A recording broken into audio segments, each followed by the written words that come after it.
Welcome everyone, क्या हाल चाल आप सभी लोग हैं। और लेकर आ गए हैं इनऑर्गेनिक केमिस्ट्री का 2023 वाला पेपर।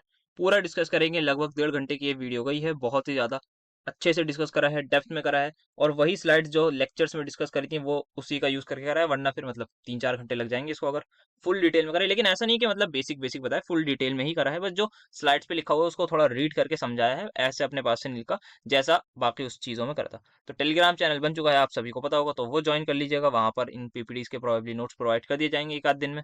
और दोस्तों के साथ जरूर शेयर करिएगा। अब इनऑर्गेनिक कंप्लीट हो चुकी है इस लेक्चर के साथ। Yes, we have completed our complete inorganic chemistry इस लेक्चर के साथ। ये लास्ट लेक्चर रहेगा इनऑर्गेनिक केमिस्ट्री का फॉर योर सेमेस्टर 1। तो जितना अगर आप पढ़ लेंगे, अराउंड 7-8 घंटे का ये कंटेंट होगा। अगर आपने इतना पढ़ लिया तो आप बहुत ही ज्यादा अच्छी पोजीशन पर होंगे। अगर आप सुबह 12 बजे बैठे और जब आप 8 बजे रात को उठेंगे सारा कुछ पढ़ के, तब आप देखेंगे तो जिस भी लेवल पर आप 12 बजे थे, 8 बजे के बाद आप इतने अच्छे लेवल पर होंगे तो आप खुद ही सोचेंगे कि इतना अच्छा लेवल कैसे हो गया। So the point is, improvement बहुत ज्यादा मिलेगी। 100% कभी भी कोई बता नहीं सकता, कोई पेपर प्रिडिक्ट नहीं कर सकता अनटिल एंड अनलेस जिसने पेपर बनाया हो। तो मैं भी नहीं बता सकता। लेकिन बहुत कुछ बताया जा सकता है पैटर्न को एनालाइज करके। थोड़ा सा अपना दिमाग लगा के ये एनालाइज किया जा सकता है। तो 8-9 घंटे का जो कंटेंट है, ये 8 घंटे का, इसमें बहुत ज़्यादा प्रोबेबिलिटी है कि बहुत अच्छे क्वेश्चंस आपको पेपर में 2024 में भी मिलेंगे। तो चलिए फिर स्टार्ट करते हैं आज का हमारा लेक्चर। और दोस्तों के साथ जरूर शेयर कर दिएगा, ये मैं बार बार बोल रहा हूँ, सारे दोस्तों को भेजिए। Across the due her college के बच्चे तक ये बात पहुंचा दीजिए केमिस्ट्री ऑनर्स की। ओके, तो स्टार्ट करते हैं पहले क्वेश्चन के। सो फर्स्ट क्वेश्चन जो इनऑर्गेनिक केमिस्ट्री के पेपर में आया था 2023 में, that is somewhat like this, कि यहाँ पर अटेम्प्ट करने थे 5 क्वेश्चन, 6 में से 5 into 3 मतलब 15 मार्क्स का टोटल क्वेश्चन है, 3 मार्क्स का हर एक पार्ट है। So what is meant by dipole moment, can its magnitude give an idea about the structure of molecules explain. तो पहले पार्ट को थोड़ा समझ लेते हैं। सबसे पहले डाइपोल मोमेंट क्या होता है हमें पता है। Dipole moment is simply the product of charge on an atom with the bond length between the two atoms. इसको और कैसे बता सकते हैं हम, इस पे एग्जांपल लिख देंगे HCl का। यहाँ पर लिख देंगे ड्यू टू द इट, किस वजह से होता है, due to difference in the electronegativity of atoms. Difference in electronegativity of atom इस वजह से होता है। यहाँ पे आप बता देंगे फिर डेल नेगेटिव डेल पॉजिटिव, एक एग्जांपल ले लीजिएगा।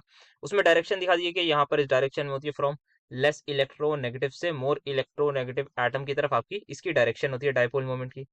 फिर आप क्या बता देंगे कि ये होता क्यों है, बिकॉज ये क्या करता है, इलेक्ट्रॉन्स अपनी तरफ पुल करने लगते हैं। तो यहाँ पे जो है इलेक्ट्रॉन्स को अपनी तरफ पुल करता है कौन, मोर इलेक्ट्रोनेगेटिव एटम। ये 2 3 4 बातें हो गई। सबसे पहले डेफिनेशन, ये हमारा प्रोडक्ट होता है चार्ज का with respect to bond length. फिर बताएंगे किस वजह से होता है, due to difference in the electronegativities of the atom. फिर बताएंगे कि यहाँ पर क्या होता है, जो मोर इलेक्ट्रोनेगेटिव एटम होता है वो अपनी तरफ पुल कर लेता है किसको, इलेक्ट्रॉन्स को।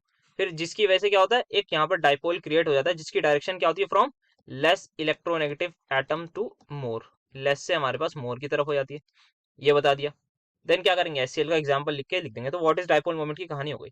Now second we have to tell is, क्या इसका मैग्नीट्यूड हमें आइडिया देता है अबाउट द स्ट्रक्चर। अगर आप केमिकल बॉन्डिंग वाली वीडियोस देख के आए हैं तो आपको इस आंसर की जरूरत नहीं पड़ेगी। नहीं देख के आए हैं तो पड़ेगी। और अगर आपको पढ़ रही है तो उसका मतलब आपको पहले वो वाली वीडियोस देखनी चाहिए। तो ये आपके लिए थोड़ी प्रॉब्लम की बात है अगर आपको जरूरत पड़ रही है।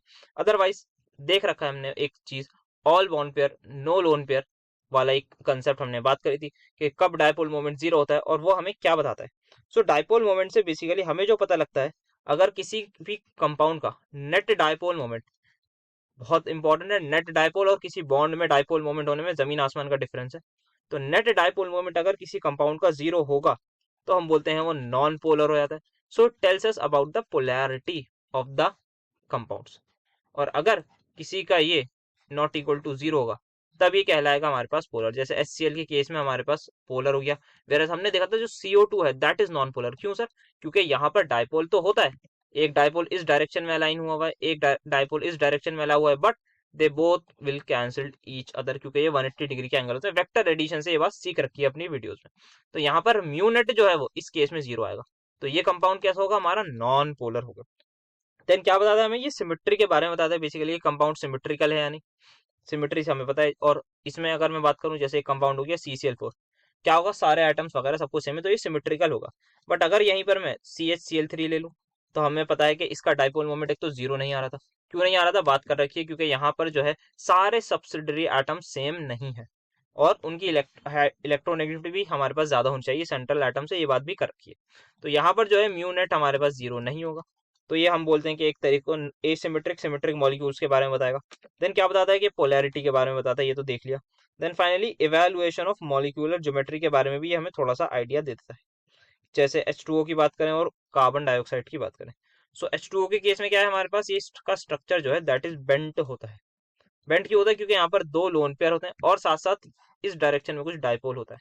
इसका बेटर एग्जांपल हम ले सकते हैं कार्बन डाइऑक्साइड एंड SO2। इसका क्वेश्चन भी आई गेस कर रखा होगा हमने कि कार्बन डाइऑक्साइड लीनियर होती है, बस SO2 बेंट होती है। क्यों होती है? Because of lone pair. या फिर हम दूसरी बात ये बोल सकते हैं कि कार्बन डाइऑक्साइड का नेट डाइपोल मोमेंट 0 होता है, वेयर एज SO2 का नहीं होता। क्योंकि एक तो SO2 का जो है एट अ सर्टेन एंगल होता है ड्यू टू लोन पेयर, यहाँ पे ये, यहाँ पे ये। तो ये जो दो डाइपोल हैं इनका मैग्नीट्यूड तो सेम होगा क्योंकि सेम एटम्स के बीच में, बट ये जो थीटा आ गया है यहाँ पर कुछ, इस थीटा की जो वैल्यू होगी वो 180 नहीं होगी। वेरज इस केस में थीटा जो है वो 180 होगा, तो ऑपोजिट वेक्टर्स कैंसिल कर देंगे। वेरज यहाँ पर कुछ जो भी सर्टेन वैल्यू होगी तो म्यू नेट की कुछ ना कुछ वैल्यू जरूर आएगी। तो इस केस में यहाँ पर हमारे पास जो है वो डाइपोल मोमेंट होगा, ये कंपाउंड हमारे पास पोलर होता है। तो ये चीजें हम कुछ बता सकते हैं अपना डाइपोल मोमेंट के थ्रू। तो इस तरीके से आप लिख दीजिएगा, बता दीजिएगा क्या क्या डाइपोल मोमेंट बताता है स्ट्रक्चर के बारे में। पोलैरिटी हो गई हमारे पास, देन बताता है कि सिमेट्रिसिटी हो सकती है या नहीं, सिमेट्रिकल की बात कर ली, देन आपका polarity non polarity symmetrical, then ये मॉलिक्यूलर ज्योमेट्री वाला पद। तो ये दो तीन चीजें लिख देंगे, बहुत हो जाएगा हमारे पास 3 नंबर के लिए।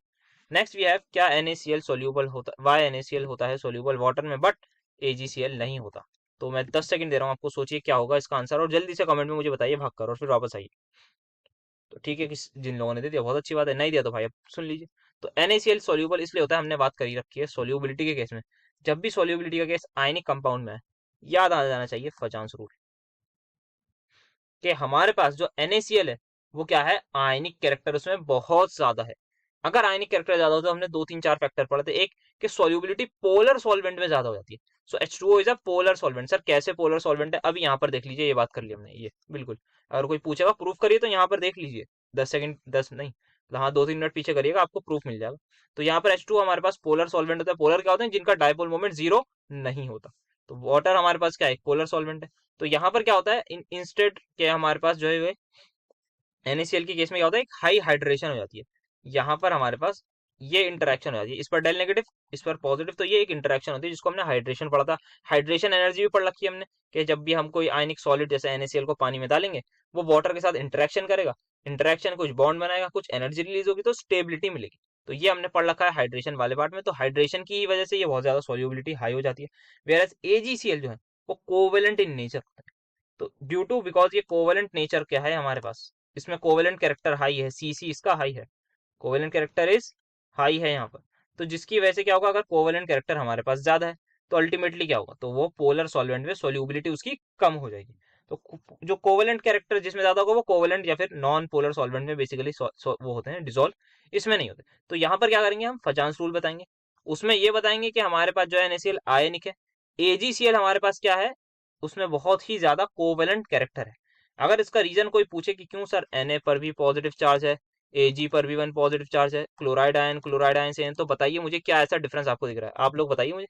आप लोग इतने पढ़े लिखे इतना सब कुछ देख लिया, तो बताइए। तो कुछ किसी की मुझे आवाज है, किसी ने बताया कि सर यहाँ पर सूडो नोबल गैस कॉन्फ़िगरेशन देखने को मिल रही है। The answer is correct. यहाँ पर D10 कॉन्फ़िगरेशन आपको देखने को मिलेगी, जो हमारी सूडो नोबल गैस कॉन्फ़िगरेशन होती है। और इस केस में आयनिक कैरेक्टर भयंकर तरीके से कम हो जाता है, कोवेलेंट कैरेक्टर बहुत ज्यादा बढ़ जाता है। आई होप ये पार्ट आपको एकदम से क्लियर हुआ होगा, किस तरीके से लिखना है। फजांस रूल बेसिकली समझाना है यहाँ पर, बस दैट्स इट। देन ये वाला, ये तो बहुत ही ज्यादा कर रखे हैं हमने अपने पीरियोडिक वाली वीडियोस में, कि किसी एटम की ज्यादा तो किसी की कम, तो सेकंड वाली किसी की ज्यादा आयनाइजेशन एनर्जी तो कम। तो बोरॉन की फर्स्ट आयनाइजेशन एनर्जी कम है, ओके, बोरॉन की फर्स्ट वाली कम है, तो सेकंड वाली ज्यादा होगी। तो बोरॉन की अगर मैं बात करूँ तो क्या होती है, 1s2 2s2 2p1, isn't it, ठीक है। और कार्बन की 1s2 2s2 2p2, ठीक है। तो फर्स्ट आयनाइजेशन एनर्जी में ये बन जाएगा B पॉजिटिव, मतलब 2s2। देखते ही पता लग गया होगा, स्टेबल होगा, और कार्बन को कोई खास फर्क नहीं पड़ेगा क्योंकि वो कहेगा भाई मैं तो वैसे ही पहले अनपेयर्ड थे मेरे पास, तो मुझे ऐसा कोई प्रॉब्लम नहीं है। तो यहाँ पर क्या होगा, बोरॉन को बहुत ही ज्यादा खुशी मिलेगी कि भाई मुझे थोड़ी सी एनर्जी दे दो।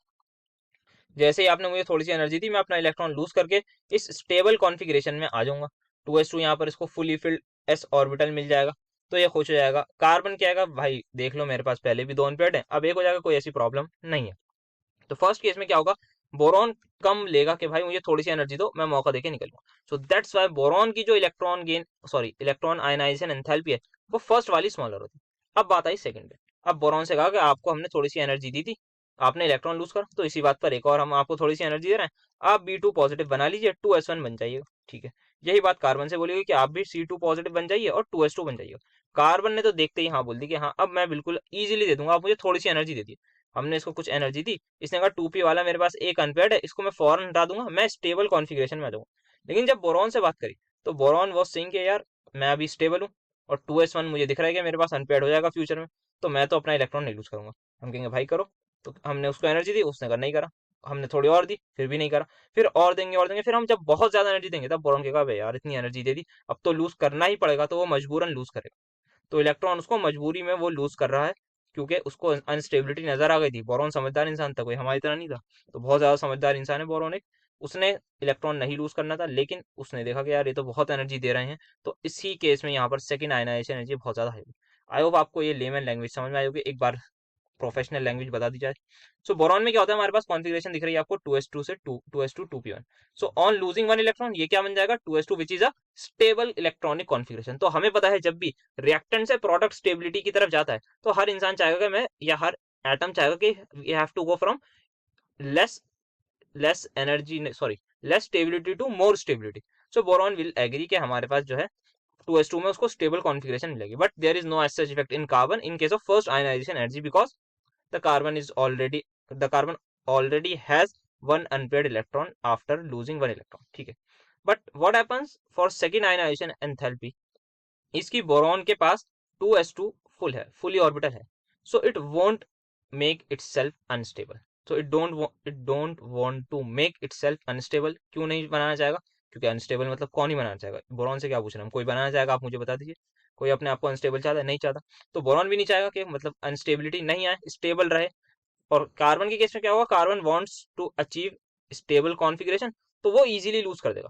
तो अगर इजीली लूज करेगा then it need less energy to lose the electron, whereas boron is becoming unstable, basically B positive is becoming unstable on losing an electron to become B2 positive, so that's why the energy is higher। तो ये था first question का हमारे पास। Let's have a look on the बचे हुए part. क्या है हमारे पास नाउ, ऑर्बिटल्स, ये वाला है हमारे पास। इसको तो बहुत ही, मुझे नहीं लगता इसमें कुछ ज्यादा एक्सप्लेन करने की भी जरूरत है। तो यहाँ पर क्या था, ये क्वेश्चन कर रखा है हमने, इसमें बस थोड़ा सा ये 4G वगैरह लिख रखा होगा, हमने शायद 3F वाला करा था। तो 1p क्यों नहीं होता, हमें पता है एजीमुथल क्वांटम नंबर क्या होता है, यस सर पता है एजीमुथल क्वांटम नंबर क्या होता है, जिसको एल से डिनोट करते हैं। जो एल है उसकी मैक्सिमम वैल्यू किसकी इक्वल होती है, n-1 की। तो आप सबसे पहले लिख दीजिएगा SP-D-F की क्या होती है वैल्यू, किसकी, अजीमुथल क्वांटम नंबर की, 0 1 2 3। सर ये जी कहाँ से है, D F के बाद क्या आता है, जी आता है ना, हाँ तो जी आ गया। तो इसमें जो भी होगा हाइपोथेटिकल सबसेट बना दिया गया। तो इसमें जो है इसकी कॉन्फ़िगरेशन, सॉरी इसका जो अजीमुथल क्वांटम नंबर होगा वो हो जाएगा 4। ठीक है, तो अजीमुथल क्वांटम नंबर इसका 4 हो जाएगा। तो जब भी हमारे पास अजीमुथल क्वांटम नंबर होगा 4, तो एन की एटलीस्ट वैल्यू क्या होनी चाहिए, 5। बट यहाँ पर क्या लिख रखा है, 4G, ये किसकी वैल्यू होती है, एन की वैल्यू। तो N4 में हमारे पास G पॉसिबल नहीं है, 4F पॉसिबल है, 2D पॉसिबल नहीं है, 3D पॉसिबल है, 2P पॉसिबल है। हम सभी को ये बात पता है। लिखना कैसे, बताना है कि भाई अजीमुथल क्वांटम नंबर की मैक्सिमम वैल्यू है ये।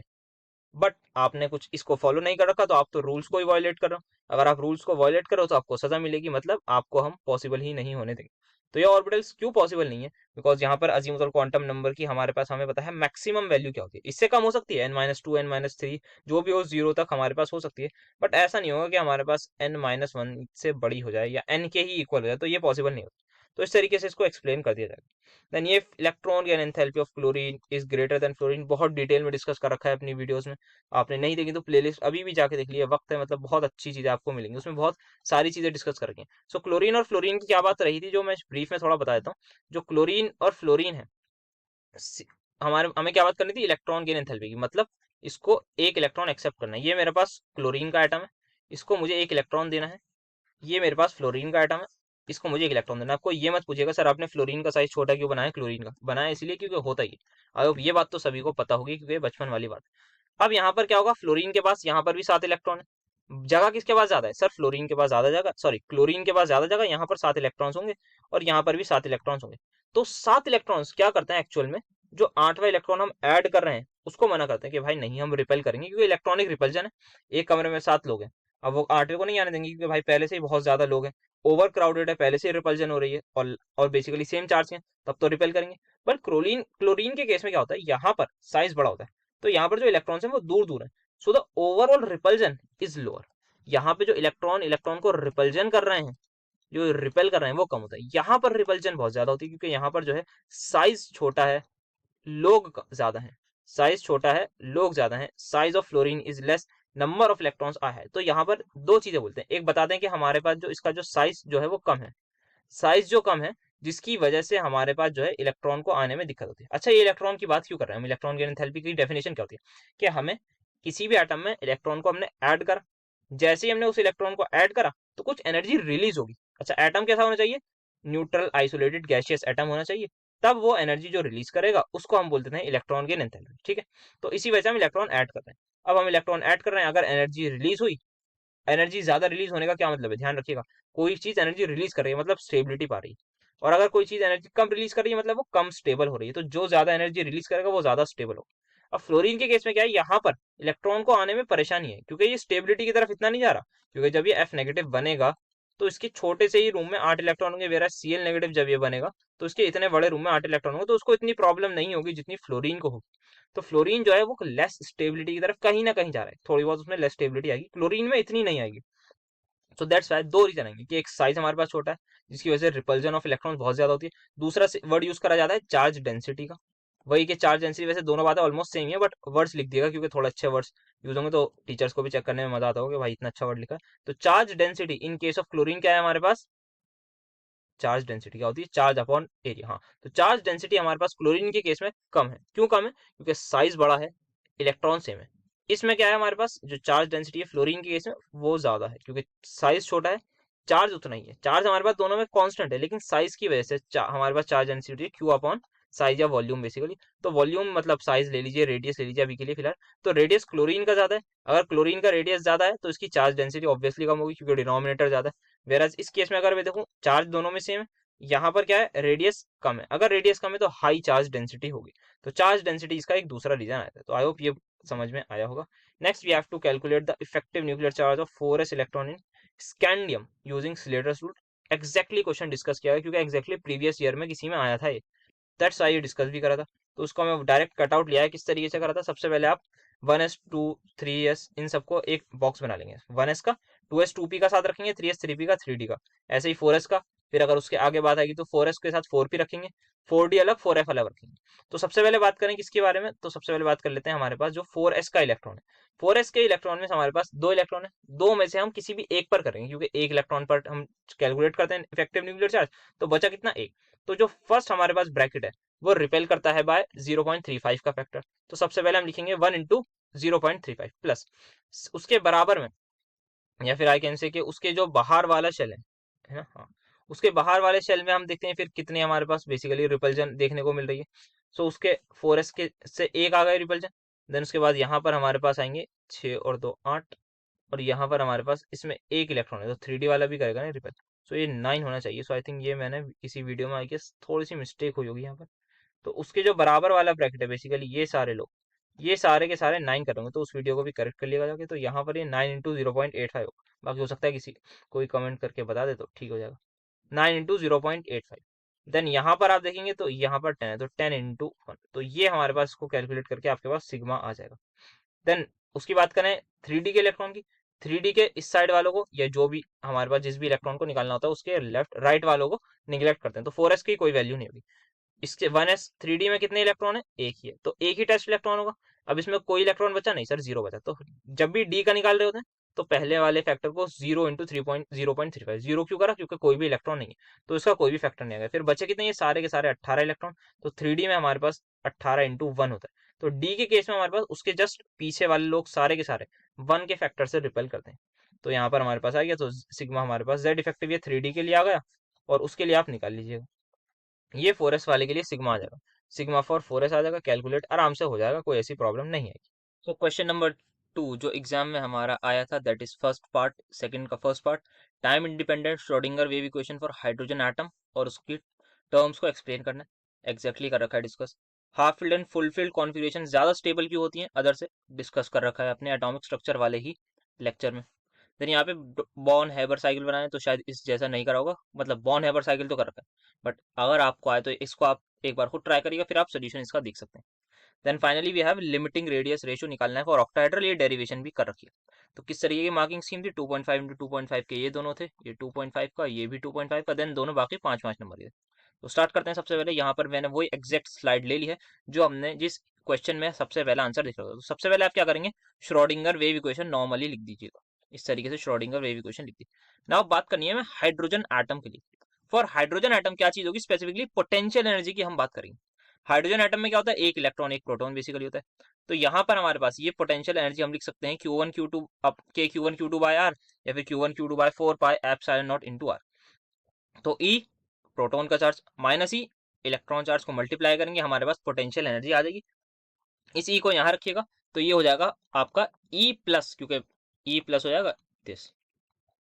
तो आप इसका फाइनल रिलेशन बना लीजिएगा और आप अब बतानी है क्या, क्वेश्चन के हिसाब से टर्म्स बतानी है जो जो यूज हो। सबसे पहले साई हमारे पास basically amplitude of function, amplitude of wave function. X Y Z हमारे पास सिंपल कोऑर्डिनेट एक्सिस हो गए।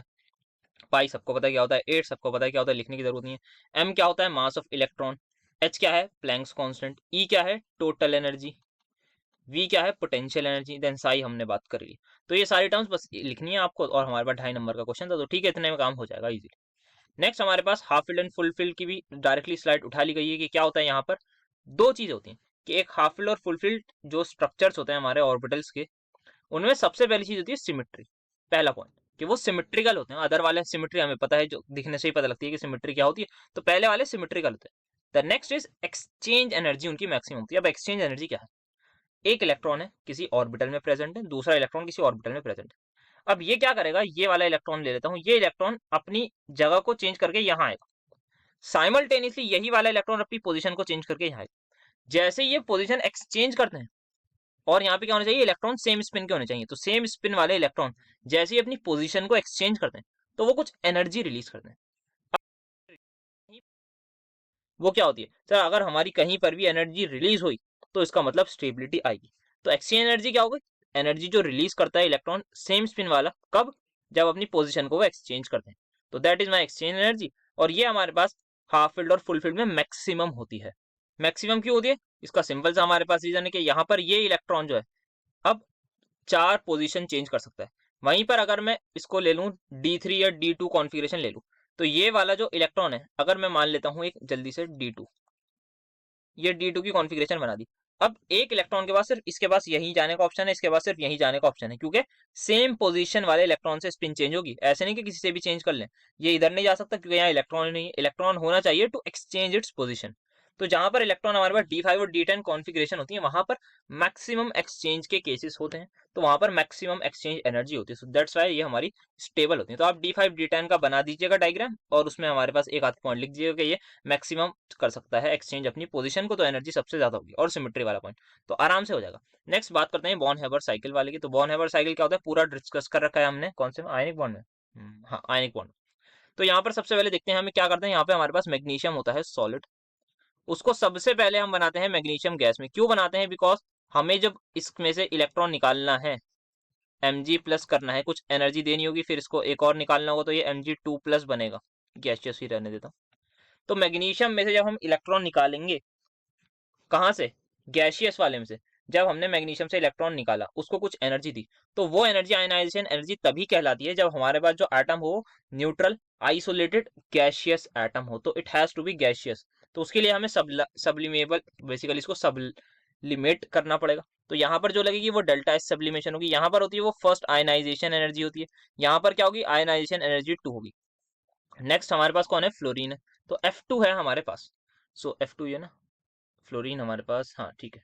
तो F2 है हमारे पास, ये क्या करेगा, सबसे पहले इस फ्लोरीन को हमें कन्वर्ट करना होगा F नेगेटिव में। यहाँ पर देख लीजिए आप, सबसे पहले आप इक्वेशन को डायरेक्ट लिख दीजिएगा MgF2। तो यहाँ पर कोई बैलेंसिंग की जरूरत नहीं, तो मतलब हमें 2 फ्लोरीन एटम्स की जरूरत है। तो यहाँ पर मैं 2 लगाऊंगा। एक फ्लोरीन एटम को मुझे इस बॉन्ड को तोड़ना है। मुझे बताइए कितने F नेगेटिव मिलेंगे एटम। सर सबसे पहले F नेगेटिव आप हटा लीजिए यहाँ से, क्योंकि आपको खाली 2F मिलने वाले। हाँ सही कहा आपने कि यहाँ पर हमें 2 फ्लोरीन के एटम्स मिल जाएंगे। तो यहाँ पर मुझे बताइए एक बॉन्ड को तोड़ने पर कितनी एटम्स मिले। सर एक बॉन्ड को तोड़ने पर 2 एटम्स मिले। तो इसका मतलब ये जो भी बॉन्ड डिसोसिएशन एनर्जी है, ये 2 एटम्स को दे रही है, और हमें 2 ही फ्लोरीन चाहिए। किस फॉर्म में हो जाएंगे, अभी गैसियस में अकेले हो जाएंगे। अब यहाँ पर क्या करूंगा मैं, इलेक्ट्रॉन गेन एंथैल्पी अप्लाई करके 2F नेगेटिव निकालूंगा, लेकिन जो मुझे क्वेश्चन में दे रखी है वो इलेक्ट्रॉन गेन एंथैल्पी सिर्फ सिंगल फ्लोरीन की दे रखी है। यहाँ पर मैं twice of electron gain enthalpy करूंगा। कोई पूछे सर आपने बॉन्ड एंथैल्पी के केस में क्यों नहीं करा, अगर आपको याद होगा जब हमने NaCl बनाया था तो Cl2 से Cl जाने में मैंने कहा था हाफ Cl, या फिर बेसिकली हाफ, जो भी बॉन्ड एनर्जी हमारे पास Cl2 से, Cl2 है ये मेरा, इसको मैं तोड़ूंगा कितने Cl मिल जाएंगे सर, 2 Cl। हमें कितने चाहिए, एक चाहिए, तो इसका मतलब हम जो बॉन्ड डिसोसिएशन एनर्जी इस केस में हमें गिवन होती थी उसका हम हाफ कर लिया करते थे। क्यों, क्योंकि हमें एक एटम चाहिए, दूसरे का काम नहीं है, लेकिन यहाँ पे दोनों का काम है, दोनों एटम का काम है, तो मैं सिंपली इसको 2 से मल्टीप्लाई कर रहा हूँ, ये 2 से 2 कैंसिल हो जाएगा। आई होप आपको दोनों वाले लॉजिक समझ में आएंगे कि क्यों यहाँ पर ट्वाइस ऑफ हो रहा है, क्यों बॉन्ड डिसोसिएशन एनर्जी में नहीं हुआ। तो ये हो गया, ठीक है। अब फाइनली क्या होगा, यहाँ पर ये दोनों आपस में कंबाइन करके ये बना लेते हैं हमारा फाइनल प्रोडक्ट, और यहाँ पर जो एनर्जी होती है that is my lattice energy. तो अब इक्वेशन कैसे बनेगी, सबसे पहले यहाँ पर जो minus of delta H formation वो हमारा इक्वल होगा किसके, delta H S ionization energy दोनों, क्योंकि यहाँ पर मैं देख सकता हूँ यहाँ पर मुझे Mg से डायरेक्ट Mg2 पॉजिटिव की दे रखी है, तो मैं यहाँ पर एक ही आयनाइजेशन एनर्जी भी लिख दूंगा। वैसे तो हमें दोनों, अगर हमें फर्स्ट दे रखी हो, ऐसा होता है कि Mg से Mg पॉजिटिव दे रखी हो, फिर Mg पॉजिटिव से Mg2 पॉजिटिव दे रखी हो, तो ऐसा भी हो सकता है। आयनाइजेशन एनर्जी को ऐड करेंगे, फिर क्या करेंगे, ऐड करेंगे हम बॉन्ड डिसोसिएशन एनर्जी को, फिर क्या करेंगे, twice of electron gain enthalpy को ऐड करेंगे, देन फाइनली लैटिस एनर्जी को ऐड करेंगे, तो हमें मिल जाएगी एंथैल्पी ऑफ फॉर्मेशन। क्या यही निकालना था, हाँ एंथैल्पी ऑफ फॉर्मेशन ही निकालना है। सॉरी, पहले यहाँ पर से नेगेटिव एनर्जी रिलीज होगी, तो इस नेगेटिव चार्ज को प्लीज हटा लीजिए, ये नेगेटिव चार्ज कुछ नहीं है, हाँ सर ऐसे ही लिख रखा है बस, ये नो नेगेटिव चार्ज यहाँ पर। तो डेल्टा एच फॉर्मेशन आप ऐसे निकाल लेंगे, डेल्टा एच की वैल्यू दे रखी है, आई की वैल्यू दे रखी है। क्या आपको कुछ करना है अभी, नो सर हमें कुछ नहीं करना है, जो भी करना है कैलकुलेटर्स आपका काम है, आप सारा वही देखेंगे, हम जा रहे हैं मतलब कहीं जा नहीं रहे, बस कैलकुलेट करवाएंगे उससे। तो ठीक है, ये करके कैलकुलेट कर लिएगा, आंसर जो भी आएगा वो रिपोर्ट कर दीजिएगा। तो ये बॉर्न एवर साइकिल वाली बात हो गई। नेक्स्ट हमारे पास जो लास्ट पार्ट दे रखा है वो हमें लिमिटिंग रेडियस रेशियो कैलकुलेट करना है फॉर आयनिक लैटिस जिसमें ऑक्टाहेड्रल ज्योमेट्री। सो हमें पता है ऑक्टाहेड्रल में क्या होता है, हमने देख रखा है कि ऑक्टाहेड्रल में 4 के 4 ये हमारे एनायंस आ गए, इनके बीच में जो जगह होती है यहाँ पर कैटायन को फिट कर दिया जाता है, और एक एनायन हमारे मतलब जहां पर आपकी ये जिस कॉपी पर आपने बनाया है उस कॉपी के आप ऊपर से एक कैटायन रख दीजिए, सॉरी एनायन रख दीजिए इसके ऊपर, और एक बैक साइड से रख दीजिए। तो अबव द प्लेन एक बिलो द प्लेन एटम रख देंगे, तो 6 एटम्स हमारे इसके इस पर टच कर रहे होंगे, तो दैट इज वाई इसका कोऑर्डिनेशन नंबर 6 हो जाता है, ऑक्टाहेड्रल हम बोलते हैं इसको। तो अब हम क्या करेंगे, हमें रेडियस निकालना है, तो हमारे पास ये हमने डायरेक्टली निकाल रखा है। तो क्या करा था सबसे पहले, यहाँ पर मैंने ये ले लिया व्यू, इसमें क्या यहाँ से लेके यहाँ तक आपको दिख रहा है रेडियस ऑफ एनायन है, यहाँ से लेके यहाँ तक रेडियस ऑफ कैटायन है, फिर सेम कैटायन का, फिर सेम एनायन का। तो मैं ये बोल सकता हूँ कि सबसे पहले और उससे पहले कि यहाँ पर twice of radius of anion plus twice of radius of cation मेरा इक्वल है डायगोनल के। और डायगोनल की वैल्यू क्या है, अगर मेरे साइड लेंथ ए है, साइड लेंथ क्या है बेसिकली जो भी स्क्वायर है उसको मैं लेट कर रहा हूँ, उसकी साइड लेंथ ए है, तो अगर ये भी ए है तो ये भी ए होगा, हर चीज ए होगी, तो पाइथागोरस मैं यहाँ पे लगाऊंगा, इसकी वैल्यू a√2 आ जाएगी, किसकी, AC की। AC की वैल्यू मेरी a√2 आ गई। नाउ सेकंड इंपॉर्टेंट चीज, अच्छा यहाँ भी लिख रखा है मैंने, AC की वैल्यू a√2 आ गई। सेकंड इंपॉर्टेंट चीज कि यहाँ पर जो ये हमारी जो साइड्स हैं बेसिकली AB हुई, BC हुई या CD हुई, कुछ भी हुई, इसकी लेंथ क्या है, a के इक्वल। क्यों है, क्योंकि हमने लेट करी। और a किसके इक्वल है, ये इसका यहाँ से लेके यहाँ तक एनायन का रेडियस, यहाँ से लेके यहाँ तक एनायन का रेडियस, तो a हमारा 2r के इक्वल है। तो ये निकाल के मैं a की वैल्यू यहाँ पर पुट कर दूंगा। क्या करूंगा फिर, सिंपल, यहाँ पर मैंने 2r को उधर भेजा, जैसे 2r को यहाँ भेजा तो ये दोनों के डिनोमिनेटर में आ जाएगा, ये आ गया मेरे पास, इससे ये कैंसिल करके 1 हो गया, 1 प्लस दिस आ गया। फाइनली आप इधर उधर करके कैलकुलेट करेंगे तो आपको रेशियो मिल जाएगा। कैसे कर रखा है डिटेल में अगर आपको समझना है तो इसको प्रॉपरली कर रखा है, बस इसमें इतना टाइम नहीं लगा रहा है, थोड़ा जल्दी रखना है वरना बहुत लंबी वीडियो हो जाएगी। तो इसी वजह से ये सिंपल हमारे पास हो जाएगा, और बाकी नहीं देगा तो किसमें करा है, आयनिक वाले में, हाँ आयनिक बॉन्ड में आपको इसका प्रॉपर डिटेल मिल जाएगा, टेट्राहेड्रल का भी मिल जाएगा साथ साथ, टेट्राहेड्रल भी फ्री में करा रखा है ऑक्टाहेड्रल के साथ साथ। तो ठीक है, तो इस क्वेश्चन को भी आप इसी तरीके से करेंगे, तो ये हमारा हो गया ना पूरा क्वेश्चन। हाँ हमारे सारे पार्ट हो गए, तो हमारे 15 नंबर आराम से आ गए। और एक इंपॉर्टेंट चीज, सारे ही लगभग हमने इसमें से तो सारे डिस्कस कर रखे थे, अपने 15 के 15 एग्जैक्टली कर रखे थे, ये 15 नंबर आराम से आ जाने चाहिए थे। इसमें अगर आप कैलकुलेशन मिस्टेक और फ्लोरीन वाली वो मिस्टेक ना करें तो इजीली आपके 15 नंबर यहाँ से तो बन जाते। थर्ड क्वेश्चन जो आ रहा है that is what is normalize wave function and orthogonal, कर रखा है डिस्कस। मैथमेटिकल एक्सप्रेशन बताना है इन सभी के लिए, ठीक है। सेकंड हमारे पास है बॉन्ड एंगल, हमें इसमें दे रखा है एस कैरेक्टर को कैलकुलेट करना है कौन से ऑर्बिटल में, जो डायरेक्टेड है टुवर्ड हाइड्रोजन एंड फ्लोरीन, ठीक है। फिर हमें in terms of bent rule उसके रिजल्ट को डिस्कस करना है, ठीक है। देन वी हैव यहाँ पर VACPR थ्योरी से ये सारे शेप्स बनाने हैं, तो लगभग कर रखे हैं, बाकी देख लेते हैं कितना आता है हमें कितना नहीं। तो 5-5 नंबर का ये पार्ट। तो सबसे पहले बात करते हैं हमारे पास normalise and orthogonal wave function का। ये हमने एटॉमिक स्ट्रक्चर वाले वीडियो में इस क्वेश्चन के फॉर्म में डिस्कस करा। Give the mathematical expressions for the conditions of normalization and orthogonality. तो सबसे पहले बात करते हैं नॉर्मलाइजेशन की। कोई भी वेव फंक्शन को हम नॉर्मलाइज तब कहते हैं अगर probability of finding an electron over the entire space हमारे पास 1 होती है। मतलब क्या है, एक इलेक्ट्रॉन है, हमें पता है एक ऑर्बिटल है, बेसिकली मैं मान लेता हूँ ये ऑर्बिटल है, कुछ भी सर्कुलर शेप होगा, हमें पता है कि इस ऑर्बिटल में एक इलेक्ट्रॉन प्रेजेंट है। एक की बात कर रहा हूँ, प्रेजेंट है, सब मानते हैं इस बात को, ठीक। कहाँ प्रेजेंट है मुझे नहीं पता भाई, कहीं भी हो सकता है, किसी भी R specific arbitrary R distance पर प्रेजेंट होगा, बट इतना पता है प्रेजेंट है। तो probability of finding an electron inside this orbital मुझे बताइए क्या है। सर इस ऑर्बिटल में इलेक्ट्रॉन शॉर्ट प्रेजेंट है, मतलब 100% प्रेजेंट है, तो प्रोबेबिलिटी 1 हो।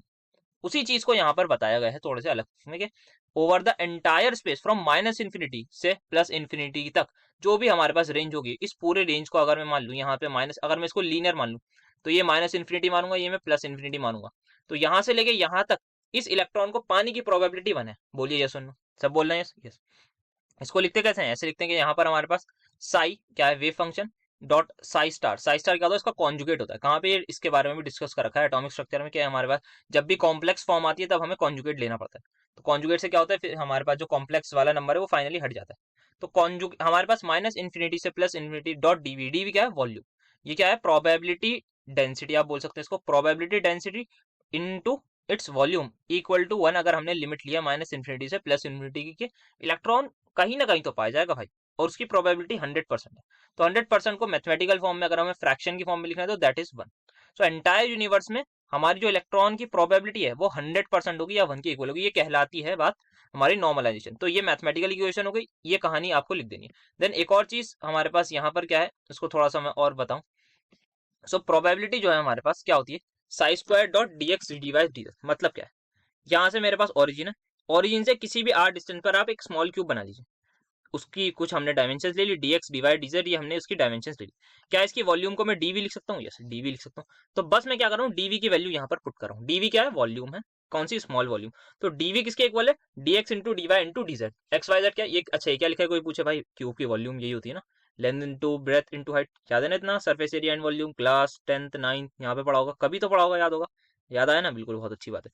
तो dx dy dz हमारे पास जो है वो वॉल्यूम लिखिए, डी क्यू लगाए, स्मॉल चेंज की बात हो रही है। तो dv की जगह मैं यहाँ पर dx dy dz लिख सकता हूँ। अब यहाँ पे मैंने साई स्क्वायर इसलिए लिख रखा है क्योंकि मैंने जो मेरा कॉन्जुगेट है उसको माना है कि वो कॉन्जुगेट हमें जरूरत नहीं पड़ेगी अगर वो कॉम्प्लेक्स नंबर ना हो। तो बेसिकली कॉम्प्लेक्स नंबर जब भी आता है तब हमें जरूरत पड़ती है। अगर आपको ये समझ नहीं आ रहा है तो उसका मतलब आपने वो वाला लेक्चर नहीं देखा। कौन सा वाला, एटॉमिक स्ट्रक्चर का, जो सबसे पहले स्टार्टिंग में अपलोड कर दिया था, उसमें ये बात बताई गई है कि सेकंड वाले लेक्चर में आपको ये बात मिल जाएगी, ठीक है। तो अब क्या होगा हमारे पास, probability of finding an electron, यहाँ पर हम एक छोटी वॉल्यूम ले रहे हैं। अगर मैं इसी तरीके से 100 करोड़ क्यूब्स ले लूं, 100 करोड़ एक आर्बिट्रेरी नंबर ऐसे बोल दिया, मतलब बहुत सारे क्यूब्स ले लूं, अब वहां पर क्या मैं एक पूरे ऑर्बिटल मतलब ऐसी जगह पहुंच जाऊंगा जहां पर मैंने हर जगह क्यूब ही क्यूब बना दूंगा।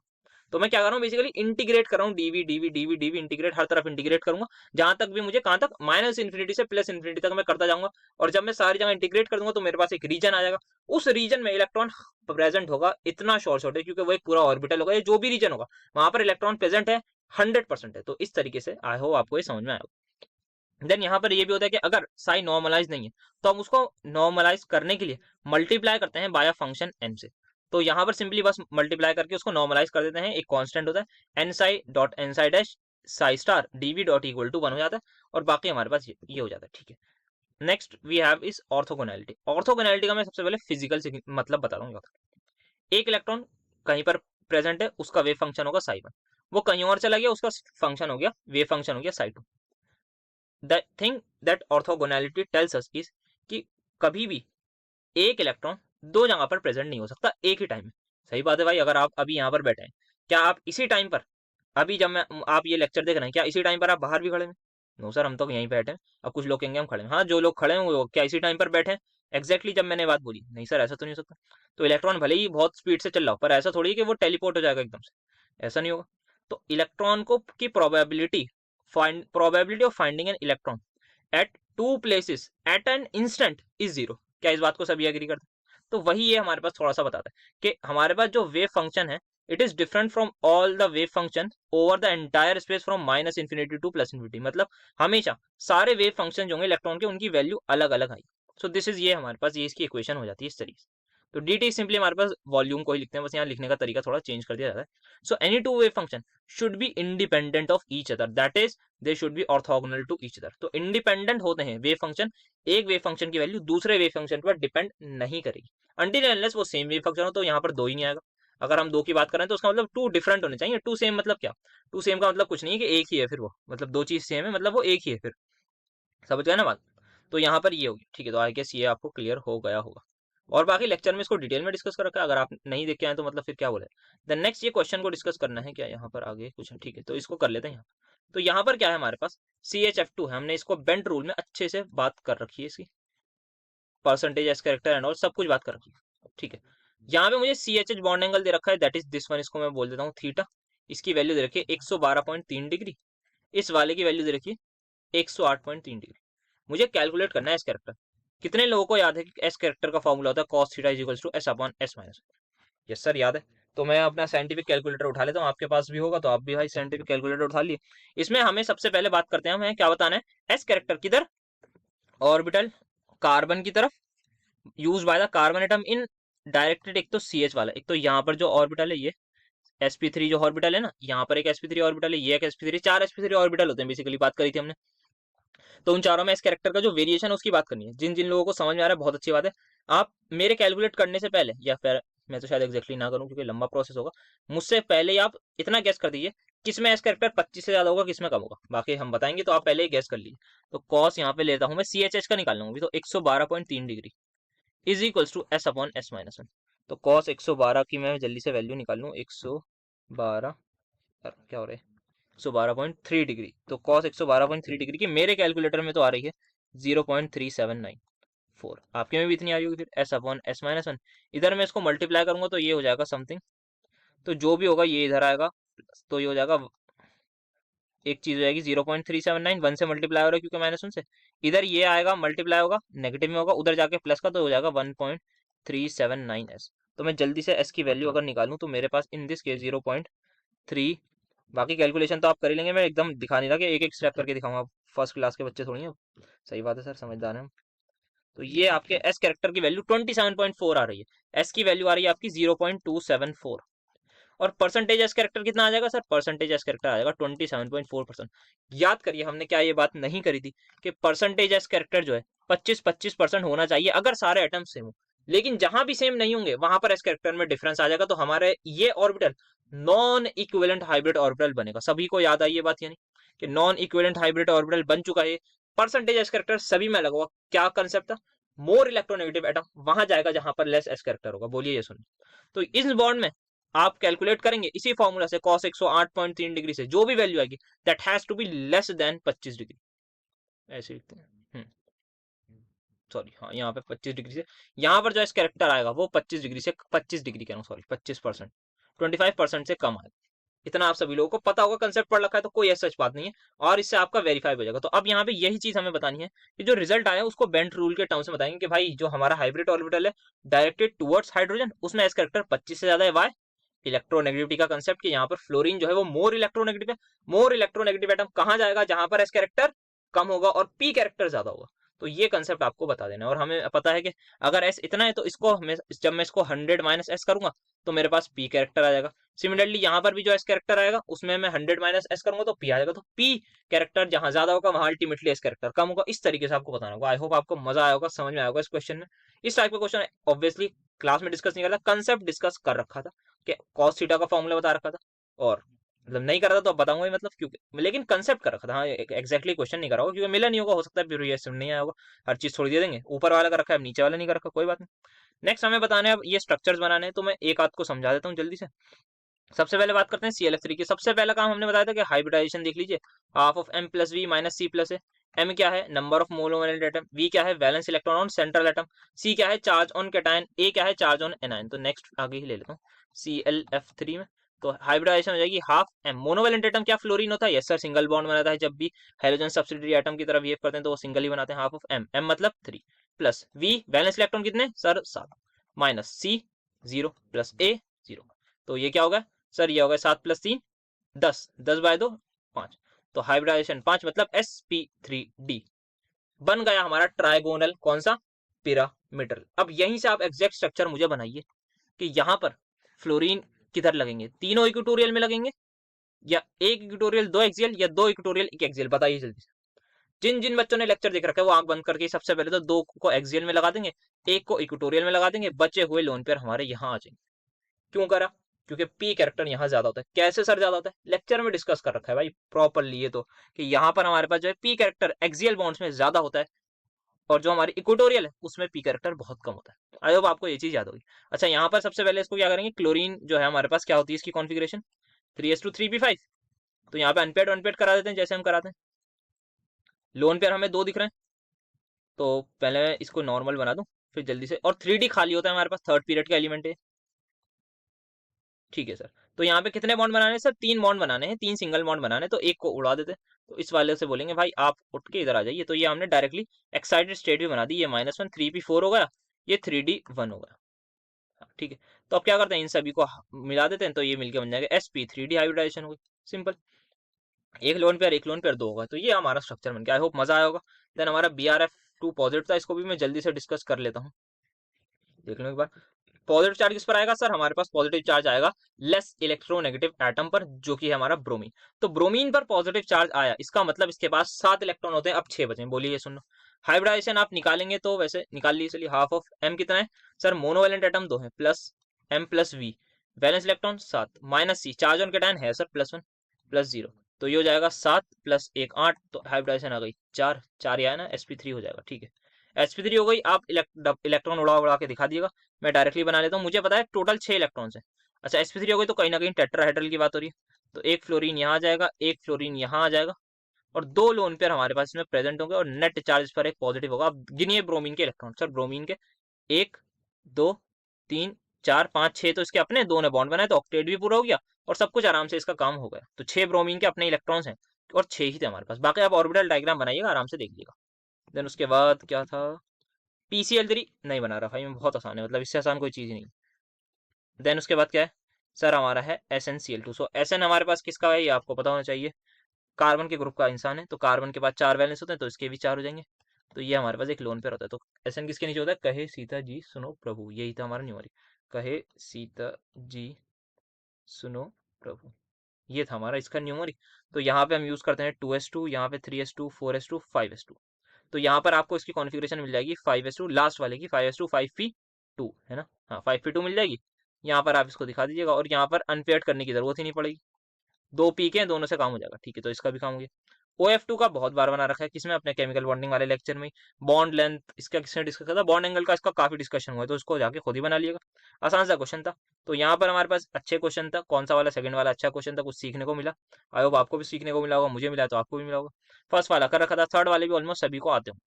तो ये हमारे पास अगेन काफी अच्छी रिपीटेशन हुई, कंसेप्ट भी हमारा रिपीट हो गया। पेंट रूल में हमने इसका कंसेप्ट डिस्कस करा था, न्यूमेरिकल नहीं करा था बस, तो अब वो कर लिया न्यूमेरिकल, तो ठीक है आपको अच्छा लगा होगा ये भी। Next we have calculate the ionic radii for Na positive and K positive, ये हमारे एग्जाम में आया था, फिर हमारी मुझे याद है किसी टीचर ने आगे बताया था कि भाई F नेगेटिव इसको कर लीजिएगा, तो ये NaF हो गया था। इंटर न्यूक्लियर डिस्टेंस हमें ये दे रखा था NaF का। ठीक है, कर रखा है ऐसा क्वेश्चन, एग्जैक्टली कर रखा है, देखेंगे अभी, क्लास में ही करा था। सो कॉल्ड डायमंड सीरीज हमारे पास होती है कुछ एमिशन ऑफ स्पेक्ट्रम में करस्पॉन्ड करती है, जहाँ पे n = 1 ऑर्बिट होता है, सभी को होता है, लेमन बाल्मर पास्चन, ये सारी सीरीज होती है। हमें क्या करनी है, वेवलेंथ कैलकुलेट करनी है, ठीक है, energy in the Lyman series की लोएस्ट एनर्जी की, ठीक है, कर लेंगे इसको, और फिर बताना है कि इस इलेक्ट्रोमैग्नेटिक स्पेक्ट्रम में करती है। देन MOT के 2 डायग्राम बनाने हैं, मैग्नेटिक बिहेवियर, तो पहला और तीसरा तो एक्जैक्टली कर रखा है, सेकंड वाला भी लगभग कंसेप्ट देख रखा है, बट पहले आपको फर्स्ट वाला देखना है। तो फर्स्ट वाला यहाँ पर हमने कुछ इस तरीके से डिस्कस करा था, जहाँ पर हमारी वैल्यूज में बस थोड़ा सा डिफरेंस रहा है। हमने क्या करा है, कैलकुलेट करा है radii Na positive and fluorine negative. अच्छा, इस मेथड को पॉलिंग्स मेथड बोलते हैं। ऑब्जर्व इंटर न्यूक्लियर डिस्टेंस हमें दे रखा है यहाँ पे 213, और ये हो गया 231, तो क्या पता हो सकता है कुछ मतलब हमसे प्रिंटिंग मिस्टेक हो। तो सबसे पहले क्या बात हमें पता होती है कि सोडियम पॉजिटिव और फ्लोराइड आयन दोनों का समीशन 213 है, तो इसको बस आप कर लीजिएगा अपने क्वेश्चन सॉल्यूशन में 231 पिकोमीटर। ना सेकंड चीज जो हम देखते हैं, हमें पता है कैटायन का रेडियस हो, एनायन का रेडियस हो, किसी भी एटम का रेडियस हो, वो इनवर्सली प्रोपोर्शनल होता है to the effective nuclear charge. जितना इफेक्टिव न्यूक्लियर चार्ज, जितना न्यूक्लियस पर चार्ज ज्यादा होगा, उतना ज्यादा इलेक्ट्रॉन को अपनी तरफ खींचेगा और साइज को छोटा करेगा। तो ये इन्वर्सली प्रोपोर्शनल होते हैं। तो हम क्या करते हैं, इनका रेशियो ले लेते हैं। R1 मैंने बोल रखा है सोडियम के रेडियस को, R2 बोल रखा है उसके फ्लोराइड के। तो जैसे ही मैं रेशियो लूंगा तो इन्वर्सली प्रोपोर्शनल है, तो Z2/Z1 आ जाएगा। तो यहाँ से एक रिलेशन मिल जाएगा। हम क्या करेंगे, कैलकुलेट करेंगे इफेक्टिव न्यूक्लियर चार्ज फ्लोराइड पर, सोडियम पर, दोनों पर करेंगे कैलकुलेट। ये सबसे पहले हम सिग्मा निकालेंगे। कैसे निकालेंगे, यहाँ पर एक इलेक्ट्रॉन, अच्छा Na पॉजिटिव मतलब 3s0 होगा, एक इलेक्ट्रॉन चला गया। इसका एक इलेक्ट्रॉन हमें कंसीडर करना होगा, तो यहाँ के हमारे पास 7 लगेंगे, तो 7 × 0.35 प्लस 2 × 0.85 कर लेंगे। पहले वाले सेल का 0.35 इफेक्ट होता है, देन सेकंड वाले का 0.85। अगर इससे और होता तो 1 को कर देते, तो 4.15 सिग्मा आ जाता है। यहाँ पर भी सेम आता है क्योंकि आइसो इलेक्ट्रॉनिक स्पीशीज है। Z2 निकालेंगे अब हम। तो Z2 हम जब निकालने जाएंगे तो यहाँ पर 9 में से माइनस करना पड़ेगा, यहाँ पर 11 में से माइनस करना पड़ेगा क्योंकि एटॉमिक नंबर अलग है। तो Z2/Z1 का रेशियो कुछ इस तरीके का आएगा। फिर फाइनली आप लोग क्या करेंगे, यहाँ पर जैसे आपका ये रेशियो आ जाएगा तो इसको कैलकुलेट करके आप फाइनली R1/R2 को इसके इक्वल लिख लीजिएगा, कैलकुलेटर से कैलकुलेट कर लिएगा। उसके बाद क्या करेंगे, बस वैल्यू पुट कर दिएगा और उसमें एंड में लिख दिएगा जो भी रिलेशन है, R1 + R2 = 231। एक रिलेशन यहाँ से बन जाएगा, एक वेरिएबल हो जाएगा, काम आराम से हो जाएगा सॉल्व। तो इस तरीके से आप इसको सॉल्व कर लिएगा। नेक्स्ट हमें बात करनी है इस वाले क्वेश्चन की, तो लाइमन सीरीज की बात करते हैं। तो यहाँ पे क्या दे रखा है हमें, वेवलेंथ बतानी है सबसे पहले लोएस्ट एनर्जी लाइन। मतलब क्या है, लोएस्ट एनर्जी तभी होती है जब हमारे पास किसी भी दो ऑल्टरनेट या फिर कॉरस्पॉन्डिंग बोलूँ या फिर मैं बोलूँ नियरेस्ट शेल्स में हो। जैसे n = 1 से अगर n = 2 जाए तो जो एनर्जी होगी वो हमारे पास सबसे ज्यादा कम होगी। n = 2 से 3 में पहुंचाना है तो सबसे कम होगी 2 के लिए, 3 से 4 में पहुंचाना है तो 3 के लिए सबसे कम एनर्जी लगेगी। और एक आता है कि सबसे हाईएस्ट एनर्जी, मतलब लोएस्ट एनर्जी, जैसे यहाँ लिखा है calculate the wavelength of lowest energy line, ऐसे हो सकता है हाईएस्ट एनर्जी लाइन हो। तब हम क्या करते हैं, हमें शेल से ही बाहर निकाल देना होता है, तो हम n की वैल्यू इन्फिनिटी लेते हैं। फिर वो नीचे इन्फिनिटी लेके सॉल्व कैसे करेंगे, तो 1/∞ का स्क्वायर होता है ना वो, तो 1/∞ 0 हो जाता है, तो वो वाली टर्म 0 हो जाती है। आई होप आपको फॉर्मूले में रिलेट हो पा रहा है। तो 1/λ हमें निकालना है, बेसिकली लैम्डा निकालना है, इज इक्वल टू R क्या है, रिडबर्ग कांस्टेंट, Z हमारे पास हाइड्रोजन एटम है तो Z², तो 1 का स्क्वायर, यहाँ पे 12 लग रहा है, देन 1/n1 का स्क्वायर माइनस 1/n2 का स्क्वायर। तो यहाँ पे 1 से हम 2 में भेज रहे हैं, 1/1 का स्क्वायर माइनस 1/2 का स्क्वायर करेंगे और आपको लैम्डा यहाँ से मिल जाएगा। दूसरी चीज जो बतानी है, यहाँ पर इन्होंने पूछा है किस रीजन में इलेक्ट्रोमैग्नेटिक स्पेक्ट्रम के ये जो भी हमारे पास ट्रांजिशन हुआ ये करस्पॉन्ड करेगा। तो जब भी लेमन सीरीज होती है हमारे पास, स्पेलिंग कितनी गलत लिखी है मैंने, लेमन ही लिख दी, लाइमन बोलनी चाहिए। लाइमन सीरीज में वी हैव यूवी रीजन में होता है हमारे पास, जो भी अगर कोई भी हमारे पास 1 में आ रहा हो तो वो यूवी रीजन की तरफ करस्पॉन्ड करेगा। लेमन के बाद हमारे पास बाल्मर सीरीज आती है। बाल्मर में हमारे पास क्योंकि ये अब n = 2 में जा रहा है तो यहाँ पर हमें पता लगेगा ये जो हमारे पास ट्रांजिशन हुआ है ये हमारा विजिबल रीजन में हुआ है, क्योंकि अब ये n = 1 से 2 में जा रहा है। तो कहाँ गया, 2 में गया है। तो 2 में जब ये चला गया है तो बेसिकली हमारे पास जो होगा वो ये विजिबल रीजन में आएगा। तो उसके बाद जितने भी होते हैं Lyman, Balmer, Paschen, Brackett, Pfund and so on, सारे के सारे IR region of the electromagnetic spectrum को कॉरस्पॉन्ड करते हैं। तो इस तरीके से ये क्वेश्चन हो जाएगा सॉल्व। यहाँ पर क्या है, रिडबर्ग कांस्टेंट की आप वैल्यू डाल लीजिएगा जो भी होती है, वैसे 10⁻7 सेंटीमीटर इनवर्स लेते हैं फॉर इजी कैलकुलेशन। बाकी आई थिंक हो सकता है क्वेश्चन में गिवन वगैरह हो तो उससे देख लीजिएगा, बाकी आप इजीली आराम से हो जाएगा। मतलब इसकी अगर आप वैल्यू भी डालेंगे 106 समथिंग होती है तो आप हो सकता है 10⁻7 सेंटीमीटर इनवर्स ले लीजिएगा इसकी वैल्यू। बस ये ध्यान रखिएगा वेवलेंथ फिर सेंटीमीटर में आएगी, उसको इसी हिसाब से चेंज कर लिएगा। फॉर इजी कैलकुलेशन हम ये ले लेते हैं। तो इस तरीके से आप कैलकुलेट करके निकाल लेंगे, बता देंगे कि ये हमारा विजिबल रीजन की तरफ कॉरस्पॉन्ड कर रहा है। नेक्स्ट हमारे पास MOT डायग्राम से नाइट्रोजन एंड ऑक्सीजन के, तो देख लीजिए पहले भी अपनी वीडियोस में JDL में कटआउट लगा रखा है, तो अब यहाँ पर भी लगा दिया। तो यहाँ पे ऑक्सीजन का कैसे बनाते हैं, 1s का बना रखा है, 1s2 2s2 फिर 2s2। तो यहाँ पर हमारे पास इन केस ऑफ ऑक्सीजन क्या होती है, sp मिक्सिंग होती है या नहीं सर, sp मिक्सिंग नहीं होती। sp मिक्सिंग मुझे कमेंट में बताइए क्या नॉर्मल चीज है एबनॉर्मल। जिन बच्चों ने लिखा है नॉर्मल तो बहुत अच्छी बात है, क्योंकि सिग्मा बॉन्ड की बात कर रखी है, सिग्मा बॉन्ड स्ट्रांग होता है, स्ट्रांग मतलब स्टेबल होता है, स्टेबल मतलब एनर्जी कम होती है, एनर्जी कम होती है मतलब नीचे आएगा, क्योंकि ये एनर्जी का ही हमारा डायग्राम है, जैसे जैसे ऊपर जा रहे हैं एनर्जी बढ़ रही है। So that's why normally sigma bond की एनर्जी कम होती है। But due to sp mixing जो एक एबनॉर्मल केस में आता है, जो नाइट्रोजन का आप देखेंगे सिग्मा बॉन्ड की एनर्जी जो है वो ज्यादा हो जाती है। तो ये डिफरेंस होता है। बनाएंगे आप ऑर्बिटल डायग्राम आराम से बना लेंगे, डिस्कस भी कर रखा है कि यहाँ पर 1s2 का 2s2 का एक बॉन्डिंग एक एंटी बॉन्डिंग ये बना लीजिएगा। फिर इसका मैग्नेटिक कैरेक्टर आप बता देंगे, ये देख रखा है हमने। हमने तो O2 का, O2 पॉजिटिव का, O2 पॉजिटिव का, O2 नेगेटिव, O2 2 नेगेटिव सभी का इसी डायग्राम से समझ लिया था कि अगर उन्होंने बोला कि O2 पॉजिटिव का बनाइए, एक इलेक्ट्रॉन यहाँ से हटा देंगे। उन्होंने बोला O2 2 पॉजिटिव का बनाइए, दूसरा भी यहाँ से हटा देंगे। देन अगर वो बोलेंगे कि आप बनाइए अब O2 नेगेटिव का, तो एक इलेक्ट्रॉन यहाँ ऐड कर देंगे। फिर उन्होंने बोला कि आप O2 2 नेगेटिव का बनाइए, तो एक इलेक्ट्रॉन यहाँ ऐड कर देंगे। तो सिंपल हमारे तो ये क्या था हमारे पास, डायामैग्नेटिक, डाया नहीं सॉरी पैरा। तो मैग्नेटिक कैरेक्टर में हम बोलेंगे ये पैरामैग्नेटिक है, चाहे तो आप मैग्नेटिक मोमेंट भी निकाल के दिखा दिएगा, mu is equals to under root N into N plus two वाले फॉर्मूले से। वैसे इतनी जरूरत नहीं होगी, बाकी कैलकुलेटर तो होगा तो कर लिएगा कैलकुलेट। नेक्स्ट यहाँ पे ये नाइट्रोजन का है, तो नाइट्रोजन हमारे पास आप देख सकते हैं ये डायामैग्नेटिक होता है, इसमें एन की वैल्यू 0 होती है। और हमने साथ साथ डिस्कस भी कर रखा है, अगर हमसे और भी पूछे N2 पॉजिटिव N2 2 पॉजिटिव, उन सभी का बना सकते हैं। यहीं से कार्बन का भी बना सकते हैं, यहाँ से 4 इलेक्ट्रॉन हटा दीजिए, कार्बन का तैयार हो जाएगा। इसी तरीके से बात सारी कर रखी है। सो आई होप ये आपको क्लियर होगा। तो ये था हमारा क्वेश्चन, तो ये आराम से अगेन इजी 15 मार्क्स से हमारे पास। तो यहाँ पे 15 नंबर का ये क्वेश्चन था, एग्जैक्टली कर रखा है, एग्जैक्टली कर रखा है, बीच वाला थोड़ा सा कंसेप्ट डिस्कस कर रखा है, थोड़ा सा ऊपर नीचे होंगे। तो यहाँ पे भी 10 marks sure shot from the question जो एग्जैक्टली डिस्कस कर रखे हैं, 5 मार्क्स इसमें तो आप समझिए कंसेप्ट डिस्कस कर रखा है, तो 2-2.5 नंबर यहाँ से भी आपको एग्जैक्टली कर रखा है, बाकी कंसेप्ट डिस्कस कर रखा है, जो थोड़ा समझदार इंसान होगा वो तो ये क्वेश्चन भी कर ही लेगा। Question number 5 we have based on their positions in the periodic table arrange these ions in the increasing order of radius, chloride, potassium sulphide and Fe2 negative. Then हमें बॉन्ड डिस्टेंस दे रखा है, कुछ इनके बीच का डाइपोल मोमेंट ऑब्जर्व दे रखा है, percentage आयनिक character का सिंपल फॉर्मूला पढ़ रखा है, क्वेश्चंस भी कर रखे हैं। देन बताना है बॉन्ड Lande equation and Kapustinskii equation को लिखना है, डिफाइन करनी है टर्म्स इन्वॉल्व। देन एडवांटेज बताना है कैपुस्टिंस्की का ओवर बॉन्ड लेंथ। तो स्टार्ट करते हैं फर्स्ट वाले क्वेश्चन से। तो यहाँ पे chloride, potassium and sulphide ion आपको देखने से ही पता लग जाएंगे कि these are iso electronic species. Selenium नहीं है हमारे पास, सेलेनियम क्या होता है हमारे पास, सल्फर के जस्ट नीचे प्रेजेंट होता है, तो इसको अभी थोड़ा साइड में रखते हैं, बाकी इनकी बात करते हैं। आइसो इलेक्ट्रॉनिक का मतलब क्या है, नंबर ऑफ इलेक्ट्रॉन सेम है, कितने हैं सब में सर, 18 इलेक्ट्रॉन्स है। तो डिफरेंट क्या होगा, तो डिफरेंट हमारे पास होते हैं प्रोटॉन्स। तो प्रोटॉन्स की अगर मैं बात करूं, क्लोराइड, क्लोरीन का एटॉमिक नंबर 70, तो जितने एटॉमिक नंबर उतने ही प्रोटॉन्स। पोटेशियम का 19, सल्फर का 16। ठीक है, तो ये हमारे पास हो गया। अब कैसे इनको ऑर्डर में अरेंज करना है, सीख रखा है क्लास में कैसे करना है। सो जैसे जैसे हम देख रहे हैं इलेक्ट्रॉन कांस्टेंट है, इलेक्ट्रॉनिक चार्ज कांस्टेंट है, प्रोटॉन्स बढ़ रहे हैं, मतलब न्यूक्लियर चार्ज हमारा क्या है, इसमें 16 है, इसमें 17 है और यहाँ पर 19 है। 19 में सबसे ज्यादा न्यूक्लियर चार्ज है, मतलब न्यूक्लियस पर सबसे ज्यादा चार्ज है, जिस पर सबसे ज्यादा चार्ज होगा वो इलेक्ट्रॉन को सबसे ज्यादा खींचेगा। यहाँ 19 इलेक्ट्रॉन 18 पर भारी पड़ जाएंगे, तो उनको बहुत तेजी से अपनी तरफ पुल करेंगे, तो यहाँ पर जो साइज है वो श्रिंकेज हो जाता है, तो के पॉजिटिव का साइज सबसे छोटा हो जाएगा। फिर यहाँ पे क्लोराइड आयन जो है वो इतना नहीं संभाल पाएंगे, मतलब थोड़ा बहुत, जो 17 प्रोटॉन है, 19 वाले तो बहुत अच्छी तरह से अपनी तरफ खींच लेंगे इलेक्ट्रॉन्स को, साइज को छोटा कर देंगे, बट 17 वाले नहीं कर पाएंगे इतना जितना 19 कर पा रहा है। तो 17 वालों पे थोड़ा भारी पड़ेगा, तो उसका साइज थोड़ा ज्यादा। 16 वाले तो बिल्कुल ही कुछ नहीं कर पाएंगे, क्योंकि यहाँ पर ये सबसे छोटे हो जाएंगे। तो यहाँ पर हमने ये भी ट्रेंड देख रखा है, किसके लिए करा था शायद, Na पॉजिटिव F नेगेटिव इन सब के लिए करा था ये, Al3 पॉजिटिव Mg2 पॉजिटिव, इनके लिए हमने अरेंज करा था। सेम कंसेप्ट लगता है, क्या लिखना है आपको, इलेक्ट्रॉन्स लिखिएगा कि सब में सेम है, ऐसे ही बना दिएगा प्रॉपर।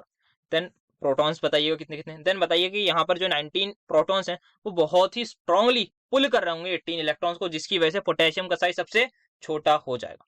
देन उसके बाद आप बताएंगे कि क्लोराइड आयन में थोड़े ज्यादा प्रोटॉन्स है, तो वो थोड़े कम प्रोटॉन्स है, तो इतने टाइटली हेल्ड नहीं कर पाएंगे। सल्फाइड में और कम है, तो वो और नहीं कर पाएंगे, तो साइज बढ़ जाएगा अल्टीमेटली सल्फाइड में। तो इस तरीके से आप लगाते हैं। अब बात है सेलेनियम की। सो हमें पता है पीरियोडिक टेबल का, ये आपको सभी को याद होगा, उस ऑक्सीजन, सल्फर, सेलेनियम उसके नीचे आता है। तो डाउन द ग्रुप आते आते क्या होता है सर, शेल नंबर इंक्रीज होता है। मतलब अगर यहाँ पे n इज इक्वल टू 2 होता है ना, यहाँ पे 3 होता है, यहाँ पे 4 हो गया, मतलब यहाँ पे 4 शेल होगा। और शेल जैसे ही बढ़ा तो अल्टीमेटली साइज तो हमारा इंक्रीज ही होगा। तो यहाँ पर इस वाले का सबसे ज्यादा साइज हो जाता है Fe2 नेगेटिव का। कैसे करा, आइसो इलेक्ट्रॉनिक स्पीशीज को अलग कर लिया, जो कुछ अलग है उनको अलग कर लिया। पहले आइसो इलेक्ट्रॉनिक का सॉर्ट आउट करा, फिर देखा कि यार ये जो नई स्पीशी है इसका क्या मसला है, तो वो बातचीत करी। उसको देखा कि भाई अच्छा ये तो नीचे जस्ट सल्फर के नीचे प्रेजेंट है, तो मतलब इसका सल्फर से तो बड़ा साइज होगा, अगर सल्फर से बड़ा है तो बाकियों से भी होगा। और वैसे भी आप इसको लगाएंगे तो लॉजिक कॉमन सेंस से हो जाता है कि बस हमें देखना होता है नंबर ऑफ शेल्स क्या है। हो सकता है कोई ये अभी यहाँ पर O2 नेगेटिव एक दे देते हैं, मान लेते हैं, तो O2 नेगेटिव जब दे देते तो सल्फर से छोटा होता, क्योंकि सल्फर के जस्ट ऊपर आ रहा है। सल्फर से क्या, ये तो सभी से छोटा होता, क्योंकि यहाँ पे सेकंड की बात आ रही है, बाकी सब में थर्ड शेल है। पोटेशियम में 3s प्रेजेंट है, क्लोरीन में भी 3s के इलेक्ट्रॉन्स प्रेजेंट है, बट ऑक्सीजन में नहीं है ना। अगर ऑक्सीजन में 3 का कुछ भी नहीं है तो थर्ड शेल ही नहीं है, थर्ड शेल ही नहीं है, तो ऑक्साइड अगर होता हमारे पास तो वो सबसे पीछे आता। सो आई होप ये कंसेप्ट समझ में आया होगा आपको, इस तरीके से अप्लाई करना है। वैसे एग्जाम में हमने, सॉरी उसमें अपने लेक्चर्स में डिस्कस कर रखा था। नेक्स्ट हमें बात करनी है परसेंटेज आयनिक कैरेक्टर की, जो इक्वल होता है mu observe divide by mu, अगर बॉन्ड हमारा 100% आयनिक हो, इनटू कर देंगे हम 100 से। हमने यहाँ पर डी बाय और उसका कन्वर्जन भी दे रखा था, बट यहाँ पर हमें जो दे रखा है एक्सपेरिमेंटल ऑब्जर्व वैल्यू दे रखी है ये, तो डायरेक्टली हमें यहाँ पर यूनिट्स पे ध्यान देते हुए लिखना है। 6.6 इंटू 10⁻⁻, वॉट 30 कूलम्ब मीटर दे रखा है, तो ऐसा यूनिट दे रखी है यहाँ पर बेसिकली, तो यहाँ पर हमें कन्वर्ट करने की जरूरत नहीं है। देन क्या दे रखा है, सेकंड थिंग इज हमें बॉन्ड डिस्टेंस दे रखा है 91.7 picometre, picometre I think 10⁻⁻12 metre है ना, इतना ही होता है ना, हाँ इतना ही होता है। इनटू अब बात होगी चार्ज, अगर बॉन्ड मेरा 100% आयनिक होगा तो चार्ज कितना आएगा सर, यहाँ पर अगर 100% आपका बॉन्ड आयनिक होगा तो इसका मतलब H पॉजिटिव और फ्लोराइड नेगेटिव में टूट जाएंगे, तभी तो 100% आयनिक होगा बॉन्ड। तो अगर तो इन पे चार्ज कितना होगा प्रॉपर्ली जितना है कि इलेक्ट्रॉन पे होता है, दैट इज 1.6 इंटू 10⁻⁻19 कूलम। इसको सॉल्व करेंगे, अच्छा 100 से मल्टीप्लाई करेंगे, आप देख रहे हैं यूनिट से यूनिट कट जाएगी, कूलम से कूलम गया, मीटर से मीटर गया, परसेंटेज हमारे पास यूनिट लेस होती है सभी को पता है, तो ये सॉल्व आराम से हो जाएगा। तो बाकी आप इसको सॉल्व करिएगा तो ये ऊपर हो जाएगा 10, नीचे हो रहा है 10⁻31, ऊपर हो रहा है 30, तो 30 और 31 को करूंगा तो ये 66 डिवाइड बाय 91.7 इंटू 100 आ रहा है, आपका कैलकुलेटर बाकी का काम कर देगा, आप निकाल लीजिएगा परसेंटेज आनी कर। इतना आसान क्वेश्चन 5 मार्क्स में आया हुआ है ये वाला, बहुत ही ज्यादा सिंपल। देन बात करते हैं बॉन्डलैंड की, तो बॉन्डलैंड इक्वेशंस हमने देख रखी है कि ये हमारे पास होती है, इसकी डेरिवेशन कर रखी है बाकायदा, प्रॉपर्ली इसकी डेरिवेशन करिए, डिफरेंशिएट करके सब कुछ डिटेल में डिस्कस कर रखा है इसके बारे में, कौन से लेक्चर में आप पूछेंगे तो मैं क्या ही बताऊं कि हमने आयनिक बॉन्ड उसी में, हाँ आयनिक बॉन्ड वाले में ये प्रॉपर्ली कर रखा है, तो जाके उसको जरूर देखिए, ठीक है। तो यहाँ पर क्या होती है, ये हमारी इक्वेशन है, माइनस एन क्या है हमारे पास, simple basically number of N क्या था हमारे पास, number of moles, number of atoms I guess, ठीक है। ए क्या है, मेडलन कांस्टेंट होता है हमारे पास, Z positive cationic charge, Z negative anionic charge, E is the electronic charge, 4 pi epsilon nought, R nought क्या है, sum of radii of ions, N क्या है हमारे पास, एक चीज होती है जिसको हम बोलते हैं बॉर्न एक्सपोनेंट। अच्छा एन हमारे पास एवोगैड्रो नंबर था ना, हाँ एन एवोगैड्रो नंबर था, एन क्या है बॉर्न एक्सपोनेंट। तो अब इन सब की डेफिनेशन बतानी है हमें, दूसरा क्वेश्चन ये था हमारे पास। तो यहाँ पर जो दूसरा क्वेश्चन है दैट इज कि हमें इन सब की डेफिनेशन बतानी, तो एवोगैड्रो नंबर की तो आई डोंट थिंक बतानी होगी। ए क्या है, मेडलिंग कांस्टेंट है।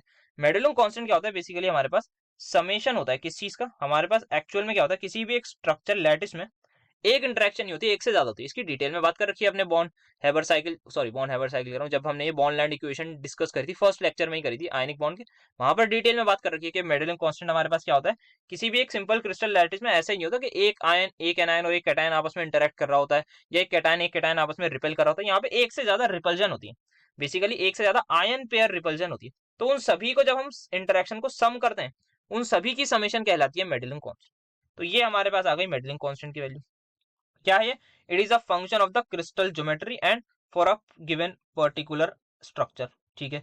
और ये किस पर डिपेंड करता है, ज्योमेट्रिक अरेंजमेंट पर डिपेंड करता है ऑफ द कॉन्स्टिट्यूएंट्स आयंस, ठीक है। और ये इंडिपेंडेंट होता है कैटायनिक एनायनिक और रेडियस के हमारे पास, ठीक है।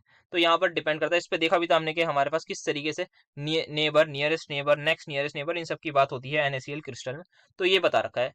देन एन के बारे में बात करते हैं, बॉर्न एक्सपोनेंट, इसके बारे में हम सिंपली लिख सकते हैं कि ये डिपेंड करता है हमारे पास नंबर ऑफ वैलेंस इलेक्ट्रॉन्स पर, it is a constant and depends upon the number of valence electrons, इसके बारे में ये लिख सकते हैं। आर के बारे में रेडियस ही लिख सकते हैं, तो यही हम इसको डिफाइन कर देंगे, epsilon naught is the permittivity of space. Then बात करें कैपुस्टेंस्की की इक्वेशन की, सो कैपुस्टेंस्की की इक्वेशन पहले सबसे पहले यहाँ पर एक बार लिख देता है। तो कैपुस्टेंस्की के हिसाब से म्यू नॉट की जो यू नॉट की जो वैल्यू थी that is minus Z minus N, Z positive Z negative divide by D naught, then 1 minus D by D naught times K. तो ये इनकी हमारे पास इक्वेशन थी, तो कैपुस्टेंसी की इक्वेशन ही आ गई। सो यहाँ पर क्या क्या फैक्टर्स हैं तो वो देख लें, एन क्या है, नंबर ऑफ आयन पर मॉलिक्यूल, नंबर ऑफ आयन पर मॉलिक्यूल। देन क्या है हमारे पास यहाँ पर के है, के एक कांस्टेंट होता है जिसकी वैल्यू होती है 1.21 इंटू 10⁻5 है ना, हाँ किलो जूल पिकोमीटर पर मोल। डी क्या है यहाँ पर, डी भी एक कांस्टेंट है, दैट इज 34.5 पिकोमीटर होती है जिसकी value. Then we have D nought, D nought क्या है हमारे पास, sum of radii of cation plus sum of basically cation और एनायन का समेशन है हमारे पास, okay. Then Z positive cationic charge, Z negative anionic charge है हमारे पास, तो ये हमारे पास हो गया, ठीक है। और हमसे क्या पूछा गया था कि यहाँ पर जो है हमारे पास जो कैपुस्टेंस की इक्वेशन है वो हमारे पास ज्यादा अच्छी क्यों होती है, एडवांटेज कुछ ऐसा पूछा है ना। एडवांटेज क्या है, तो एडवांटेज यहाँ पर एक्चुअल में ये होता है, सबसे पहले इसको पढ़ लेते हैं क्या लिखा हुआ है, कि कैपुस्टेंस्की ने नोट कर रही थी एक चीज कि भाई जो मेडलिंग कांस्टेंट है ए, जो हम बात कर रहे थे कि मल्टीपल इंटरेक्शंस हैं और इंटर न्यूक्लियर डिस्टेंस और एम्पिरिकल फॉर्मूला किसी भी कंपाउंड का वो सारे इंटर रिलेटेड होते हैं।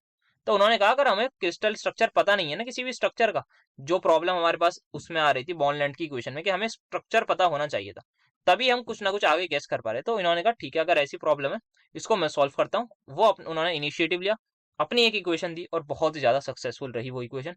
तो उन्होंने कहा कि भाई अगर हमें क्रिस्टल लैटिस नहीं पता है तब भी हम रीजनेबल एस्टिमेशन कर सकते हैं लैटिस एनर्जी का बाय माय इक्वेशन। तो उन्होंने ये इक्वेशन दी और उन्होंने क्या करा था, ही एक्चुअली रिलेटेड कि हमारे पास जो मेडलिंग कांस्टेंट है, इंटर न्यूक्लियर डिस्टेंस जो है और एम्पिरिकल फॉर्मूला, इन सभी का कोई ना कोई रिलेशन होता है। उसी से उन्होंने ये अपनी इक्वेशन एक डिराइव करके दी और एक बहुत सक्सेसफुल इक्वेशन हमें मिली। तो एडवांटेजेस यही हो गया कि भाई हमें उसमें मेडलिंग कांस्टेंट की जरूरत होती है। मेडलिंग कांस्टेंट के लिए we have to know the structure of a structure of crystal, exact structure क्या है NaCl का, किस किस दूरी पर हमारे एनायन कैटायन है, ये सब पता होना चाहिए। बट इन केस ऑफ कैपुस्टेंस की ऐसी कोई जरूरत नहीं है। सो दिस वाज द कैपुस्टेंस की इक्वेशन। तो आई थिंक यही हो गया हमारे पास 5 नंबर का। ठीक, तो फर्स्ट टू हमने वही अपने क्वेश्चन में कर रखे थे। सेकंड में बॉन्ड लैंड हमने कर रखा है, कैपुस्टेंस की हमने बात नहीं करती क्योंकि शायद क्वेश्चन ही नहीं मुझे नहीं मिला होगा अगर प्रीवियस ईयर में इससे पहले आया होगा। बाकी आज कर ली, और मैंने शायद ये भी बोला था अपने लेक्चर में, देखिएगा कि कैपुस्टेंस की पढ़ लिएगा, हो सकता है तो आप अपने उसके लिए भी पढ़ लिएगा एग्जाम के लिए। सो ये था, तो ठीक है, तो ये क्वेश्चन हो गए। बाकी डायपोल मोमेंट का रखा था, ये आयनिक वाला हो गया। तो हो सकता है जैसे इस साल आपके में 2023 में आपको ये वाला क्वेश्चन दिखा है कि पॉजिटिव सी एल नेगेटिव, हो सकता है आपके ईयर में कुछ इस ये वाला क्वेश्चन दे दें, Na positive, F negative, O2 negative, Mg2 positive, इस वाली आइसो इलेक्ट्रॉनिक स्पीशी का दे दूँ। हो सकता है, इस चांसेस हैं कि एग्जैक्ट रिपीट ना करें तो आपको ये वाला क्वेश्चन देखने को मिल सकता है। तो उसको जो लेक्चर में डिस्कस कर रखा है, कौन से में, पीरियोडिक टेबल में या आयनिक बॉन्ड में, इनमें से किसी में करा होगा, मुझे ध्यान नहीं आ रहा, पता नहीं किस में करा होगा, तो उसी में से आप ये जरूर देखिए। Calculate the electronegativity of fluorine from the following data. Electronegativity hydrogen की दे रखी है हमें 2.1, फ्लोरीन और FF की बॉन्ड डिसोसिएशन एनर्जी दे रखी है हमें 36.6, हाइड्रोजन की बॉन्ड एनर्जी दे रखी है 102 दिस, देन फाइनली हमें दे रखी है HF की। ठीक है, तो क्या ये कंसेप्ट डिस्कस किया है वीडियोस में? नहीं, ऐसा क्वेश्चन नहीं मिला था तो ये नहीं करा, बट हमारे टाइम आया तो करा था। तो वैसे मैं तो पढ़ के गया था, अच्छा हुआ था। तो यहाँ पे क्या होता है, ये मैंने बना लिया एक AB बॉन्ड। क्या है ये? एक दो स्ट्रक्चर होंगे, ये भी हेट्रो मॉलिक्यूल है, अलग ही पता लग रहा है कि दो डिफरेंट मॉलिक्यूल्स होंगे। इस पर डेल पॉजिटिव, इस पर डेल नेगेटिव मार रहा हूँ, मतलब बी की इलेक्ट्रोनेगेटिविटी ज्यादा है एज कम्पेयर टू ए। ठीक है ये बात, तो पार्शियल आयनिक कैरेक्टर हमारे पास बन रहा है। ठीक है, सो नाउ यहाँ पर क्या होगा हमारे पास, हमें क्या करना होता है एक्चुअल में। सो अगर हमारे पास बॉन्ड 100% कोवलेंट होगा, अगर हमारे पास जो बॉन्ड है वो 100% कोवलेंट हुआ, तो यहाँ पर क्या करेंगे हम, बॉन्ड एनर्जी निकालेंगे। वो बॉन्ड एनर्जी, अगर ये बॉन्ड 100% कोवलेंट हुआ तो वो इक्वल आएगी सिंपली बॉन्ड एनर्जी ऑफ ए, मतलब अगर ये A2 मॉलिक्यूल होगा, बॉन्ड एनर्जी ऑफ Vb। अभी फ्लोरीन के एग्जांपल से समझ में आएगा। देन अगर यहाँ पर एक्चुअल कुछ बॉन्ड एनर्जी आएगी, बट यहाँ पर हम जब देखेंगे, क्योंकि हमें पता है क्या ये 100% आयनिक नहीं, के सॉरी 100% कोवेलेंट है, नो सर नहीं है। तो क्या हुआ, अगर 100% कोवेलेंट नहीं हुआ तो there has to be some ionic character. अगर आयनिक कैरेक्टर है तो उसका मतलब सर जितनी एनर्जी आनी चाहिए थी ना उससे कुछ अलग आएगी। तो यहाँ पे कुछ एक्चुअल बॉन्ड एनर्जी जो है वो अलग आएगी। तो यहाँ पे क्या होता है, जो EAB आनी चाहिए थी, किसके इक्वल, इसके इक्वल आनी चाहिए थी। ये अगर बॉन्ड 100% कोवेलेंट होगा तो बॉन्ड एनर्जी हमारी इसके इक्वल आनी चाहिए थी, बट ऐसा नहीं होगा। तो यहाँ पे जो है कुछ डिफरेंस आता है बेसिकली। तो उस डिफरेंस को हम लिखते हैं डेल से। डेल इक्वल होता है एक्चुअल बॉन्ड एनर्जी माइनस जो अगर बॉन्ड 100% कोवेलेंट हो तो जो बॉन्ड एनर्जी आए उसकी। तो ये हमने इसका जस्ट फॉर्मूला देखा, ये फॉर्मूलाज हैं बेसिकली। ठीक है, तो ये डेल हमारे पास जो है कुछ ना कुछ डिफरेंस आया है। अब ये जो डेल आया है ये बेसिकली हमारे पास क्या होता है, अगर मैं काई ए माइनस काई बी करूँ, दोनों की इलेक्ट्रोनेगेटिविटीज का डिफरेंस लूँ, तो वो इक्वल आएगा मेरे पास 0.208 टाइम्स अंडर रूट डेल के। ये हमारे पास फॉर्मूला आ गया। सो अब यहाँ पे क्या फायदा हो रहा है, ये जो क्वेश्चन हो रहा है इससे ये फायदा हो रहा है, उस वीडियो लेक्चर से भी जो फायदा हो रहा है वो ये हो रहा है कि जो हमने बहुत सारे क्वेश्चन डिस्कस करते, बहुत सारे आपको रिपीट होते हुए दिख गए। इसमें इसमें भी आपको दिखा होगा कि यहाँ पे सेकंड और थर्ड पार्ट ऑलमोस्ट रिपीट है। CO का डिस्कस कर रखा है, रेडियल प्रोबेबिलिटी डिस्ट्रीब्यूशन कर रखा है। तो 10 नंबर का यहाँ पे हमारे पास डायरेक्ट आया, काफी सारे 15-15 नंबर के भी हमने पूरे पूरे क्वेश्चन निकाले। तो ये आपको वहां से फायदा दिखा होगा। अब और इससे ज्यादा फायदा क्या है, जो चीज हमने डिस्कस नहीं करी, जो प्रीवियस ईयर में नहीं मिली, कुछ हो सकता है नया क्वेश्चन है तो वो भी यहाँ पे सीख लेंगे। तो कुछ नया भी सीख लिया, ऐसा नहीं होगा कि जो बच्चे पढ़ने लिखने वाले होंगे उनका नुकसान हो जाए कि यार मतलब सारी तो हमने पहले से पढ़ रखा है, हम दोबारा पढ़ लें, खामखा इतना लंबा वीडियो लेक्चर देखें। बट नहीं, उनका फायदा ये कि उन्हें कुछ नई चीज, नए क्वेश्चन सीखने को मिल रहे होंगे। तो सभी का फायदा हो रहा है इस लेक्चर में। और 2023 का पेपर बनाए ही ऐसा गया कि सभी का फायदा होता हुआ नजर आ रहा है। ठीक है, तो फायदे की बात अब आगे करते हैं, क्वेश्चन उठाते हैं। तो यहाँ पे काई ए माइनस काई बी, अब यहीं पर जो चीज मैंने बात करी है वो सिंपल आप इसमें समझिए कि HF यहाँ पे डेल पॉजिटिव डेल नेगेटिव आ रहा है। तो मेरे पास बी क्या हो जाएगा, ये हो जाएगा बी और ये हो जाएगा तो जो ए और बी के लिए डेटा लिखा है सिंपल बस आप उसको एक्सचेंज करके पुट कर दीजिए। अच्छा, यहाँ पे जो हमारे पास डेल है, अगर इसकी वैल्यू हमारे पास जो है वो किस में दे रखी है, सारा डेटा में किलो कैलोरी पर मोल में ना, हाँ तो ठीक है। तो यहाँ पे जो अंडर रूट डेल है it has to be kilocalorie per mole में। अगर हमें दे रखा हो किलो जूल पर मोल में तो इसकी वैल्यू हो जाती है 0.102 इसी फॉर्मूला की। अगर डेल क्या है हमारे पास, ये जो अंडर रूट डेल है ये हमारे पास है किलो जूल पर मोल में। बट यहाँ कैलोरी में दे रखी है तो कैलोरी से कैलकुलेट कर दें। तो एक बार बस मैं सबसे पहले डेल निकालूंगा मैं, is equal to E A B कितनी दे रखी है मुझे, दैट इज एच एफ की 136.6। अच्छा, किलो जूल पर मोल में है, हाँ किलो कैलोरी में, तो ठीक है। माइनस में कर दूंगा अंडर रूट इनका प्रोडक्ट।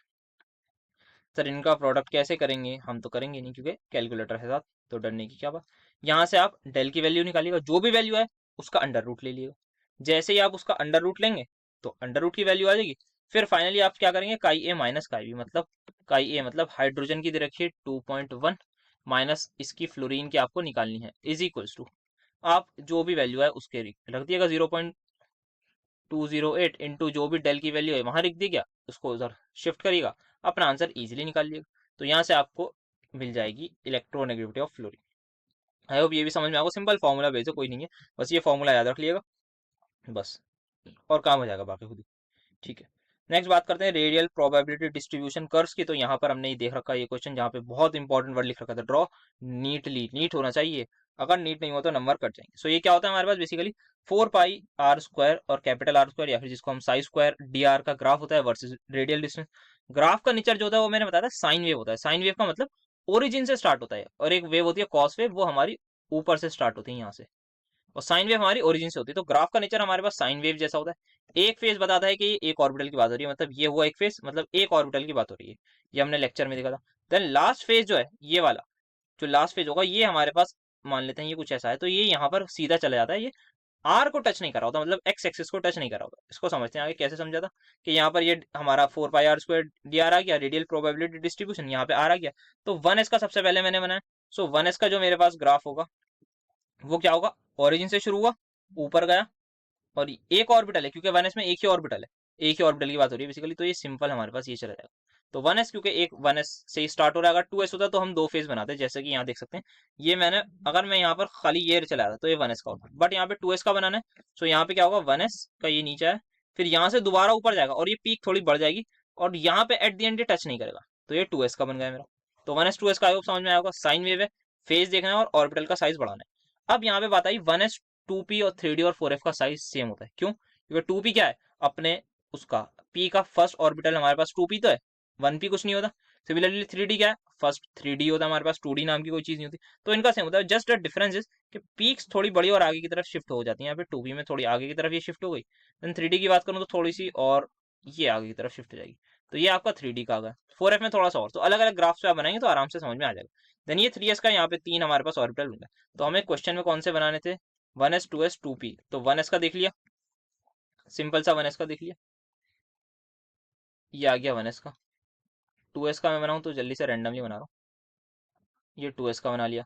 देन अगर मैं 2p का बनाऊँ तो ये थोड़ा सा बड़ा कर दिएगा और थोड़ा सा आगे 2p का बना दिया। देन आई गेस 3d का था एक, तो 3d का भी थोड़ा सा ये 3d बना दिया। देन इसके बाद क्या है क्वेश्चन में हमारे 3d 3p का बनाना है, तो 3p का बना लेते हैं एक बार बस, let me just make it quickly. तो 3p का, अच्छा यहाँ पे लिख दूँ कभी लोग परेशान हो जाए, 1s 2p 2s 3d और फाइनली 3p का मैं बना देता हूँ। तो ये कुछ इस तरीके का बनेगा 3p, तो आप पीक्स को थोड़ा सही कर लिएगा। तो ये बना लिया हमने पांचों के पांचों ग्राफ्स, और हमारा क्वेश्चन भी 5 नंबर का था, तो 1 मार्क का एक ग्राफ होगा। नेक्स्ट बात करनी है मॉलिक्यूलर ऑर्बिटल डायग्राम के, सीओ की with SP mixing. SP mixing का मतलब क्या है, जो हमारा सिग्मा बॉन्ड है वो क्या होना चाहिए, स्ट्रॉन्ग नहीं होना चाहिए, मतलब उसकी एनर्जी हाई होनी चाहिए। एसपी मिक्सिंग इसीलिए लिखे यहाँ पर। Then on the basis of it explain, क्या ये एक electron done pair, it is an electron pair donor, क्या ये एक इलेक्ट्रॉन पेयर को डोनेट कर सकता है। तो आइए एमओ का डायग्राम अपनी जेडीली का कटआउट देख लेते हैं।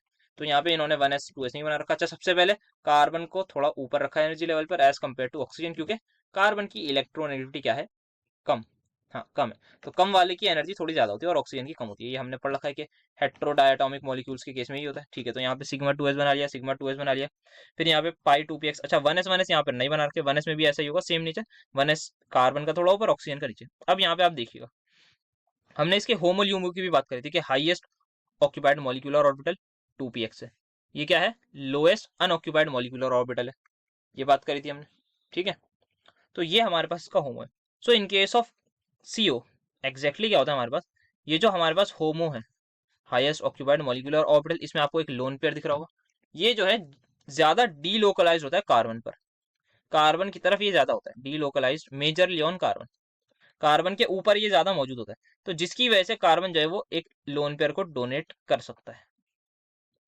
तो इसी वजह से यहाँ पर ये कार्बन जो है ये, क्योंकि ये बेसिकली यहाँ पर ये जो सिग्मा 2p x है, ये लोन पेयर डोनेटेबल है, तो यहाँ पर that's why CO is actually a that is क्या, इलेक्ट्रॉन पेयर डोनर। अगर मैं आपको थोड़ा सा और समझाऊं ना CO का स्ट्रक्चर, तो CO का स्ट्रक्चर आपको कुछ इस तरीके का देखने को मिलता है एक्चुअल में। अगर मैं अपना VSEPR से बनाऊं, देखिए यहाँ पर कार्बन की मैं इलेक्ट्रॉनिक कॉन्फ़िगरेशन लिखूं तो 2s2 2p2 होती है ना। आप देखिए कार्बन पर, कार्बन ने यहाँ पर दो बॉन्ड बना रखे हैं, सिंगल बॉन्ड। क्या कार्बन ने जैसे ही दो बॉन्ड बना रखे, आप ध्यान से देखिए, एक लोन पेयर है और एक कोऑर्डिनेट बॉन्ड के लिए क्या यहाँ पर एक वैकेंट ऑर्बिटल है। सर दोनों चीजें यहाँ पर तैयार है। तो कार्बन ने डबल बॉन्ड बनाया सिंगल ऑक्सीजन के साथ, ऑक्सीजन ने बना लिया, ऑक्सीजन का काम हुआ। बट ऑक्सीजन के पास दो दो लोन पेयर होते हैं, और कार्बन के पास इस केस में एक ऑर्बिटल प्रेजेंट है, एक लोन पेयर भी प्रेजेंट है। तो ऑक्सीजन को मौका मिलते ही ऑक्सीजन चौका मार देता है और वो अपना लोन पेयर कर देता है डोनेट। वो लोन पेयर कर देता है यहाँ पर ये डोनेट, किसमें, इसके 2p खाली में जो पड़ा हुआ है। तो यहाँ पर हमारे पास लोन पेयर डोनेट हो गई। ये एक्चुअल स्ट्रक्चर आया कार्बन मोनोऑक्साइड का। बाकी ऐसा भी बनाया जाता है कि यहाँ पर इस पर पॉजिटिव लगा देते हैं, इस पर नेगेटिव लगा देते हैं। तो वही हमारे पास ये जो लोन पेयर है, इस लोन पेयर को कर सकते हैं डोनेट। तो आप चाहें तो स्ट्रक्चर भी एक बार बना के दिखा दीजिएगा, मतलब मॉलिक्यूलर ऑर्बिटल डायग्राम दिखा दीजिएगा, बता दिएगा कि होमो का जो लोन पेयर है वो हम डोनेट कर सकते हैं, क्योंकि वो कार्बन पर ज्यादा होता है। तो कार्बन का फिर आप दिखा दिएगा कि ये स्ट्रक्चर होता है हमारे पास, तो ये लोन पेयर डोनेट इस तरीके से कार्बन यहाँ पर कर सकता है। सो आई होप ये स्ट्रक्चर भी आपको समझ में आया होगा। और बाकी तो ये आप बना ही लेंगे डायग्राम, हमने सीख ही रखा है पूरी वीडियोस। तो वो वीडियो जरूर देखिएगा, आपको पूरी डिस्क्रिप्शन में लिंक वगैरह हर जगह आपको प्लेलिस्ट पूरी मिल जाएगी। तो पूरी प्लेलिस्ट को जरूर पढ़ाई लिखाई से अच्छे से पढ़िएगा। What is resonance, draw the resonating structures, then we have write the conditions for a wave function psi acceptable to the Schrodinger wave equation, देन फिजिकल सिग्निफिकेंस बताना है इन लोगों का, then how will you convert the cartesian coordinates into polar coordinates. Second और third exactly देख रखे हैं। फर्स्ट वाला आई थिंक इतना, मतलब ये रेजोनेटिंग स्ट्रक्चर शायद नहीं बनाए थे, इनके नहीं बनाए थे, बाकियों के बनाए थे। तो रेजोनेंस क्या होती है, सबसे पहले हमारे पास simply delocalisation of pi electron, मतलब ऐसा होता है, अगर और डिटेल में बताया जाए, कि कोई स्ट्रक्चर्स होते हैं जिनका single structure, single Lewis structure उनकी सारी प्रॉपर्टीज को नहीं शो कर रहा होता, सिंगल स्ट्रक्चर उनकी सारी प्रॉपर्टीज को नहीं शो कर पा रहा होता, तो उसी वजह से हम रेजोनेंस बनाते। तो हमारे पास इसी वजह से हमें रेजोनेटिंग स्ट्रक्चर्स बनाने पड़ते हैं। अब यहाँ पर ये मैंने एक बेंजीन बनाया, हर इंसान इसको जानता है। तो यहाँ पर मैंने इसमें रेजोनेंस करा दी, बॉन्ड शिफ्ट कर दिया। तो क्या होता है, यहाँ पर हमें लगा था कि ये तीन मैंने बना रखे हैं कार्बन, ये सी बॉन्ड लेंथ और ये C double bond C bond length, ये हमने एक्सपेरिमेंटली होना चाहिए था कि इसकी कुछ वैल्यू एक्स आनी चाहिए थी, इसकी कुछ वैल्यू वाई आनी चाहिए थी। बड़ी छोटी के बारे में अभी बात नहीं कर रहा।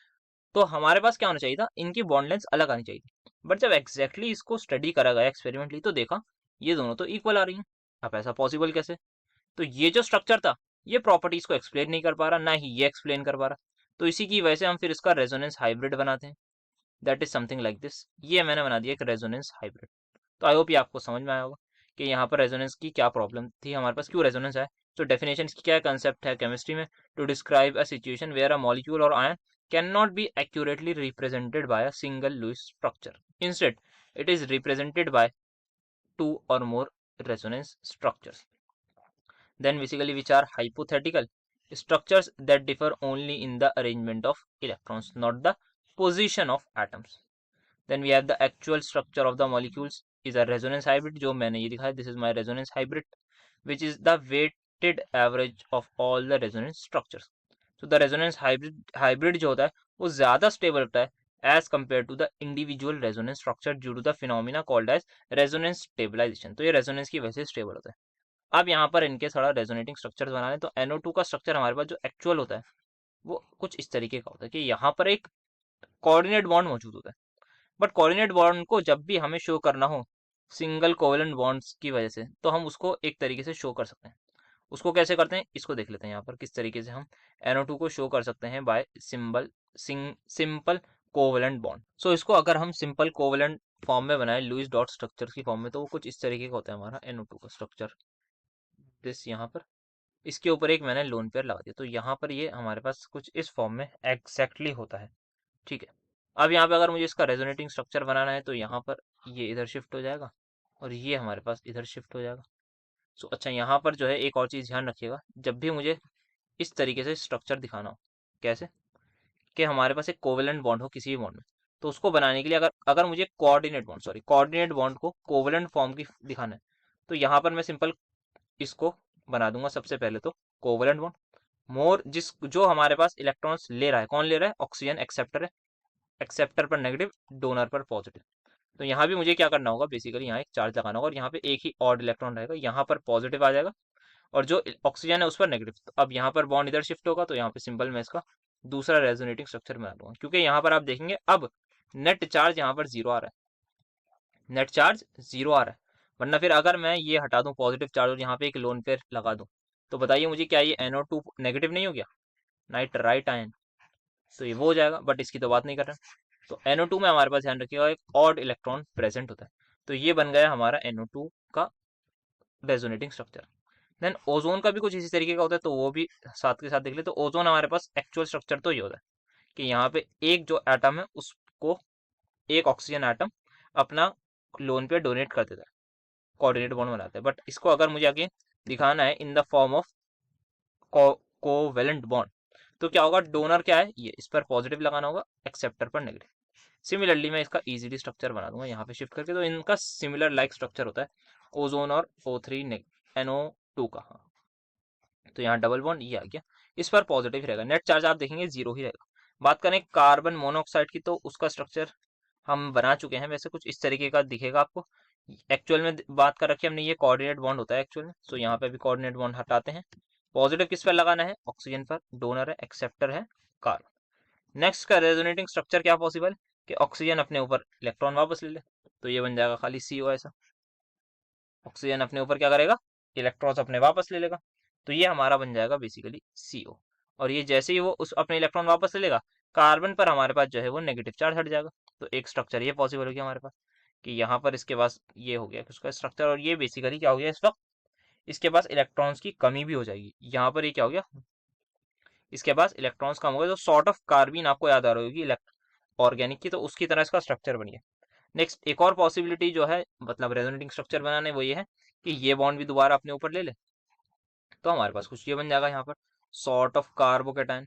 यहाँ पर इस पर क्या आ जाएगा, अब इस पर ये लोन पेयर तो थे, एक और आ गए तो ये नेगेटिव चार्ज आ गया, और यहाँ से इस पर चले गए तो ये पॉजिटिव एकदम गरीब हो जाएगा।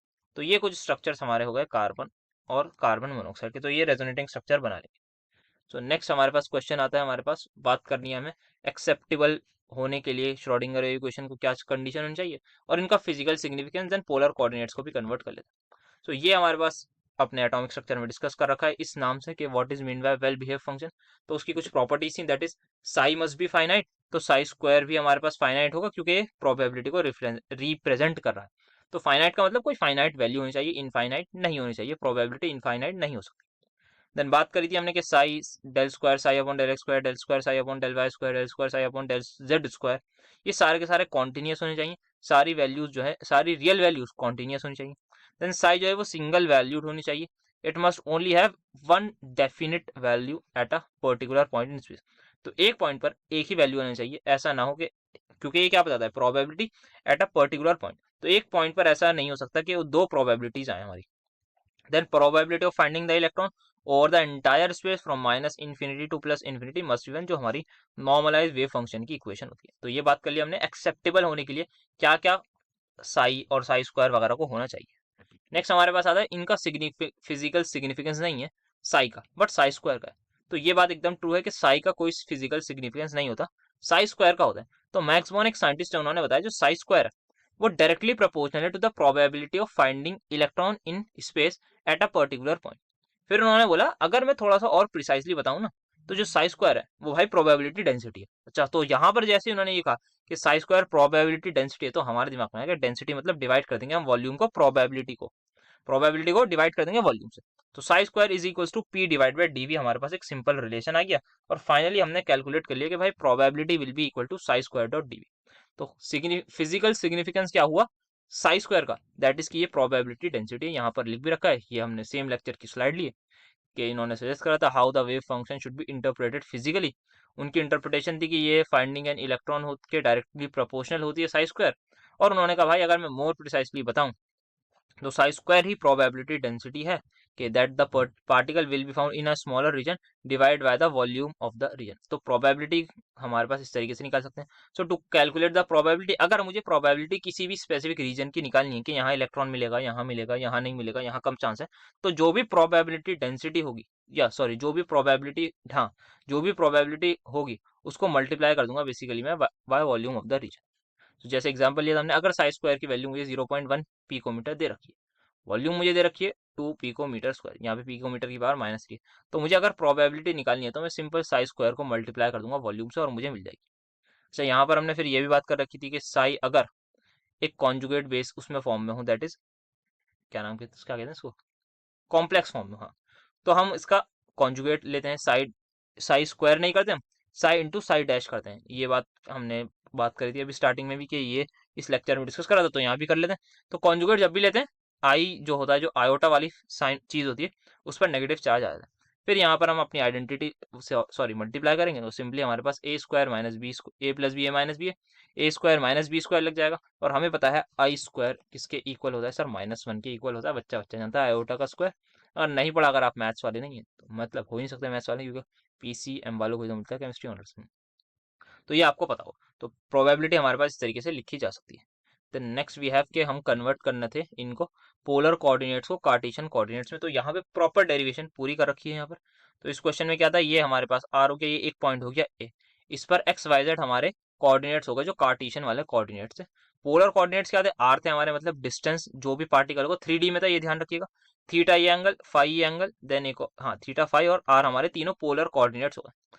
तो हमने सबसे पहले बात करी थी किसकी, ट्राइंगल ए बी ओ की। ये आपको ट्राइंगल दिख रहा होगा, इस ट्राइंगल में हमारे पास क्या है, थीटा ये रहा ये रहा। अब यहाँ ड्रॉ करा, साइन थीटा लगाया, ए बी की वैल्यू निकाली, तो मैंने ए बी की वैल्यू निकाली यहाँ पर साइन थीटा लगा के, ठीक है।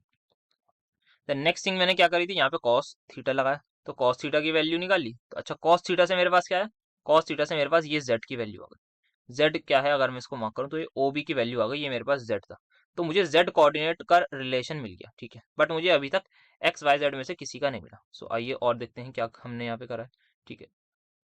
देन यहाँ पर ट्राइंगल ओ ई डी लिया हमने, ओ ई डी कौन सा है, ये ओ, ये ई, ये ठीक है, यहाँ पे फाई आ रहा है, तो फाई में हमने लगाया, यहाँ पे मैंने इसमें मेरे पास ओडी जो है वो आर साइन थीटा के इक्वल है। अब ध्यान से देखेंगे, ये है मेरे पास ओडी, कहाँ ये रहा, ये आ गया ओडी, ये और ए भी इक्वल है।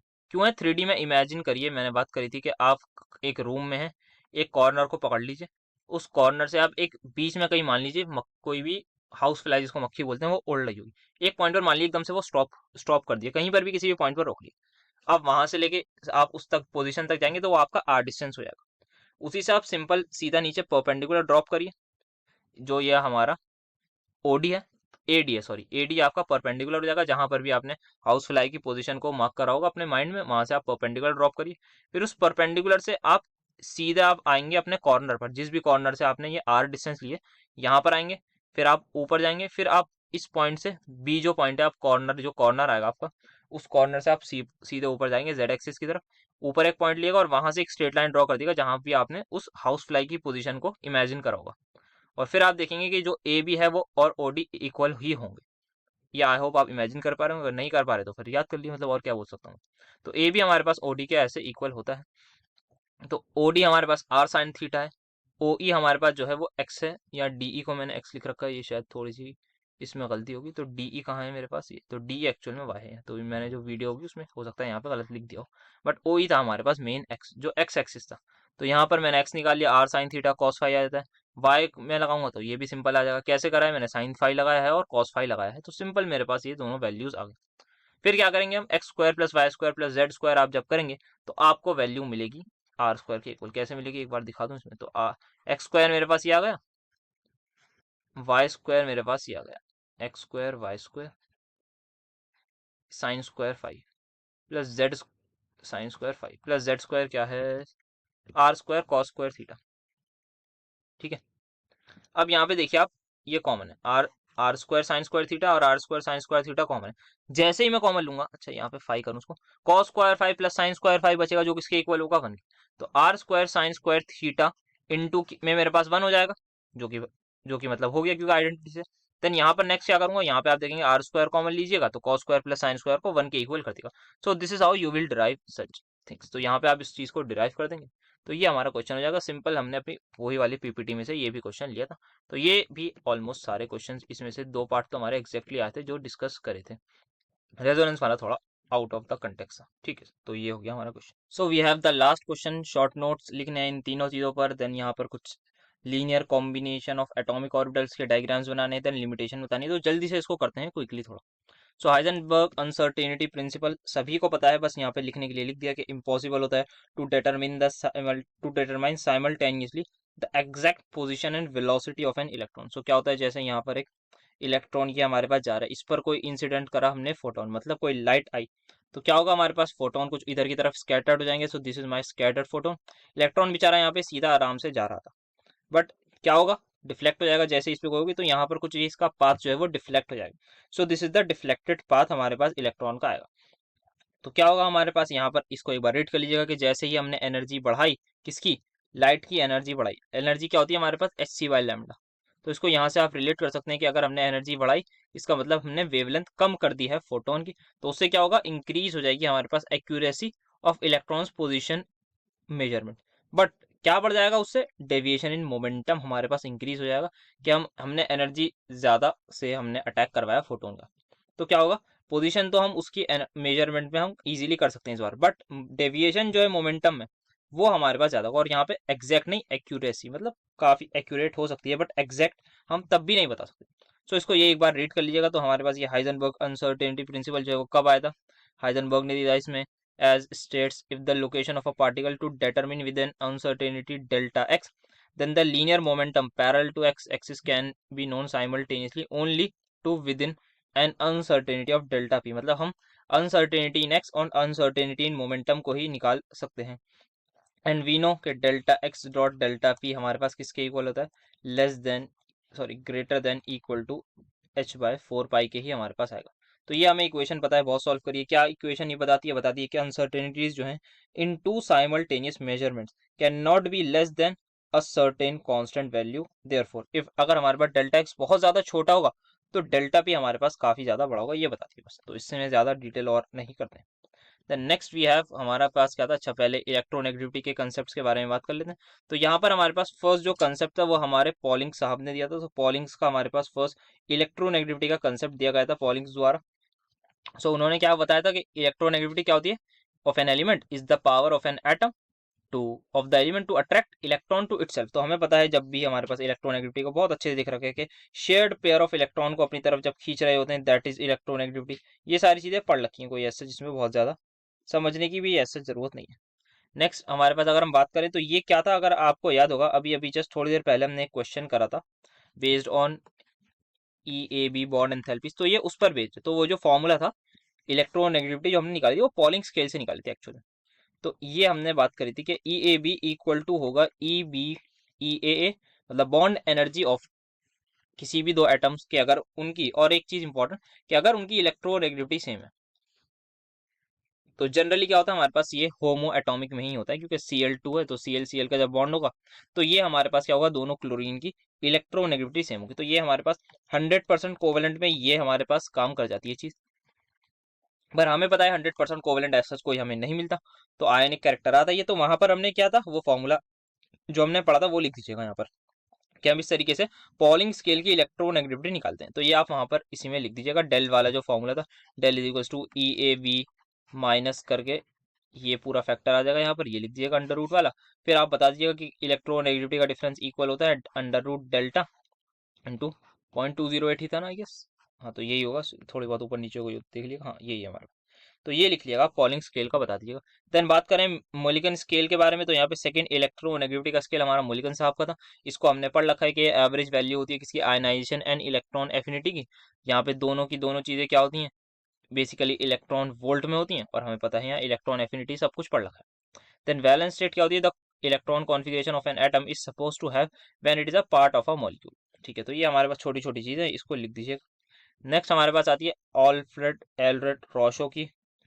इन्होंने क्या बोला था, इन्होंने भी अपना इलेक्ट्रोनेगेटिविटी स्केल दिया था, बाय इफेक्टिव न्यूक्लियर चार्ज से इन्होंने रिलेट करा था कुछ इलेक्ट्रोनेगेटिविटी को। तो इन्होंने भी काफी अच्छी अपनी खोज करी, तो इन्होंने दे दी हमें इलेक्ट्रोनेगेटिविटी की value by considering the electrostatic force exerted by effective nuclear charge, जिसको हम जेड इफेक्टिव बोलते हैं, ऑन द वैलेंस इलेक्ट्रॉन। सो इन्होंने ये बताया था कि कुलम्बिक इलेक्ट्रिक फील्ड जो है at the surface of an atom, वो प्रोपोर्शनल है Z effective by R square के, वेयर आर क्या है हमारे पास, कोवेलेंट रेडियस है, और जेड इफेक्टिव हमारे पास इफेक्टिव न्यूक्लियर चार्ज है। तो इनका फॉर्मूला भी एक बार लिख लेते हैं, वैसे लेक्चर्स में आई थिंक कहीं इसका क्वेश्चन आया था, तो वो हम डिस्कस कर चुके हैं। तो वो ये आ गया हमारे पास, ये हमारे पास कांस्टेंट वैल्यूज आ गई 0.3590, Z effective divide by radius in picometre का स्क्वायर। ये रेडियस पिकोमीटर में होना चाहिए, ध्यान रखिएगा उसका स्क्वायर, ये इनका फॉर्मूला था। तो इन्होंने बोला था कि electronegativity is assume to be proportional to this coulombic electric field. Element जिनकी हाई इलेक्ट्रोनेगेटिविटी होगी उनका इफेक्टिव न्यूक्लियर चार्ज हाई होगा, स्मॉल कोवेलेंट रेडियस होगा। So elements with empirical scale because utilise experimentally obtained. अच्छा यहाँ पे एक सेकंड, तो यहाँ पे एलिमेंट एम्पेरिकल स्केल जो यहाँ पे थोड़ा सा एक चीज गलत हो गई, इसको मैं हटा दूं पहले। एम्पेरिकल स्केल, यहाँ पे जो एम्पेरिकल स्केल होता है, बिकॉज क्या करता है वो, यूटिलाइज करता है एक्सपेरिमेंटली ऑब्टेन्ड कोवेलेंट रेडियस। ठीक है, तो ये कुछ चीज थी हमारी अल्फ्रेड रॉशो की। नेक्स्ट हमारे पास जो क्वेश्चन था वो हमारे पास था equivalent and non equivalent hybrid orbitals के ऊपर। बात कर चुके हैं अभी, अभी बैन ट्रोल का क्वेश्चन भी आया था, वहां भी बात करिए। और बाकी यहाँ भी देख लेते हैं थोड़ा बहुत कि क्या होता है हमारे पास इक्विवेलेंट एंड नॉन इक्विवेलेंट के केस में, कि ये सारे के सारे अगर सेम एटम्स के साथ बॉन्डेड होते हैं या सेम सब्स्टिट्यूएंट के साथ तो ये इक्विवेलेंट होते हैं, और जहां ये अलग अलग होगा वहां ये नॉन इक्विवेलेंट होगा। कैसे, हमने देख लिया था, परसेंटेज एस कैरेक्टर डिफरेंट हो जाता है। जैसे एक केस यहाँ ले रखा है CH4, यहाँ पे CH2FCl ले रखा है कंपाउंड, तो यहाँ पे एस कैरेक्टर 25% के इक्वल नहीं आएगा। Let's have a look on the definitions के, यहाँ पे सेट ऑफ ऑर्बिटल्स जिनकी एनर्जी सेम होती है वो कहलाते हैं इक्विवेलेंट ऑर्बिटल्स, ये उनके एग्जाम्पल्स हैं। Then two set of orbitals जिनकी एनर्जी डिफरेंट हो वो कहलाते हैं नॉन इक्विवेलेंट, जैसे sp3d हमने देखा था कि ये किस किस से बना होता है, pz और d स्क्वायर से, एज वेल एज sp2 से। तो यहाँ sp2 प्लस pd बनता है, तभी यहाँ पर जो हमारे पास pd है वो हमारे पास एक्सियल वाला होता है, और जो हमारे पास sp2 है वो हमारा ट्राइगोनल प्लेनर, ये जो प्लेन वाला होता है, इक्वेटोरियल बॉन्ड्स ये हमारी होती है। तो ये बात करी थी हमने इस केस में। देन नेक्स्ट हमारे पास क्या है क्वेश्चन, एक बार जल्दी से देख लूँ। नेक्स्ट हमें बात करनी है, अच्छा यहाँ पे linear combination of atomic orbitals की बात करनी है, ये कर लेते हैं हम यहाँ पर, ये थोड़ा हमने डिस्कस भी नहीं कर रखा, ये इंपॉर्टेंट चीज है। तो यहाँ ऐसा करते हैं सभी के हम लीनियर कॉम्बिनेशन डिस्कस कर लेते हैं। सबसे पहले एसएस की बात करूँ, तो एसएस में क्या होता है हमारे पास, मैं ले लेता हूँ एक 1s दूसरा 1s। तो यहाँ पर क्या होता है, अगर कंस्ट्रक्टिव इंटरफेरेंस होता है, अगर कंस्ट्रक्टिव इंटरफेरेंस होता है तो ध्यान रखिएगा यहाँ पर क्या होगा, सेम वेव फंक्शन, मतलब यहाँ पर ये प्लस, ये भी प्लस वाला वेव फंक्शन आपस में कंबाइन करेंगे, और यहाँ पे सबसे पहले कुछ इस तरीके का स्ट्रक्चर बनेगा जिनमें सेम साइन होगा, और अल्टीमेटली ये बना देते हैं बॉन्डिंग मॉलिक्यूलर ऑर्बिटल्स, कुछ इस तरीके का। इस तरीके का आपको स्ट्रक्चर बनाना है जब भी आपको linear combination of SS orbital करवाना है। तो ये क्या आ गया, सिग्मा बॉन्डिंग मॉलिक्यूलर ऑर्बिटल। आपको पता है यहाँ पे बॉन्डिंग ऑर्बिटल हमारे पास जो है बेसिकली बीएमओ, मतलब एमओटी का ये bonding molecular orbital, then antibonding. अच्छा यहाँ पर क्या करते हैं एक चीज कि हम इंटर न्यूक्लियर एक्सिस, मतलब जिसको हम एक्स एक्सिस मानते हैं, इसको यहाँ पर जेड मानते हैं केमिस्ट्री में। इंटर न्यूक्लियर एक्सिस बोलना है, इंटर न्यूक्लियर एक्सिस या मॉलिक्यूलर एक्सिस, उसको हम जेड मानते हैं यहाँ पर, कि जो एक्स एक्सिस है उसकी जगह जेड लेके, तो वहां पर ये कॉम्बिनेशन आता है। देन इसके बाद ये हमारे पास एक एंटी बॉन्डिंग का भी इनका कॉम्बिनेशन होता है, कि ये एक पॉजिटिव, दूसरा वाला जो 1s है वो अपने ऑपोजिट वेव फंक्शन के साथ आए। अच्छा ये एस का शेप होता है, पता है ना आपको, स्फेरिकल शेप होता है, तो ये वही बना रहा हूँ, कोई अलग नहीं बना रहा। तो यहाँ पर ये जब कंबाइन करते हैं तो यहाँ पर क्या होगा, यहाँ पर एक प्रॉब्लम आई थी, क्योंकि हमारे पास वो कुछ इस तरीके का स्ट्रक्चर बना देती है, क्योंकि यहाँ क्या होता है डिस्ट्रक्टिव इंटरफेरेंस होता है हमारे पास, तो सब्ट्रैक्शन ऑफ वेव फंक्शन बोल देते हैं। तो ये हमारे पास क्या होता है, सिग्मा ABMO या सिग्मा स्टार ABMO बोलेंगे तो बेटर रहेगा। तो ये होता है एंटी बॉन्डिंग मॉलिक्यूलर ऑर्बिटल। तो सबसे पहले हमने देख लिया एस उसका, देन एक देख लेते हैं एस और पीजेड का। तो ये मैंने बना दिया एस ऑर्बिटल। यहाँ पे भी दो केस है हमारे पास, एक पीजेड में हमारे पास हमें पता है ऑपोजिट वेव फंक्शन होता है। तो पहले करा देते हैं बॉन्डिंग मॉलिक्यूलर ऑर्बिटल। तो बॉन्डिंग में क्या होगा, यहाँ पर ये आपस में ओवरलैप करेंगे, तो जो प्लस वाला है वो बड़ा हो जाता है, उसका साइज कुछ इतना बड़ा हो जाता है, और माइनस वाला जो होता है वो कुछ इतना हो जाता है। तो ये बन गया हमारे पास सिग्मा बॉन्डिंग। अच्छा, ये पीजेड से ही क्यों कंबाइन कर रहा है? क्योंकि जेड हमारी जो है वो इंटर न्यूक्लियर एक्सिस है, ये पीजेड है और ये हमारे पास 1s है, तो ये आराम से इससे कंबाइन कर जाएगा। वेरएज यहीं पर अगर इसको बनाना हो पीएक्स के साथ, तो पीएक्स के साथ ये कंबाइन नहीं कर सकता, क्योंकि यहाँ पर बॉन्डिंग नहीं होगी इनकी, क्योंकि एस एस तो एक पहली बात पाई बॉन्ड बनाता ही नहीं, तो यहाँ पर ये नहीं बनेगा।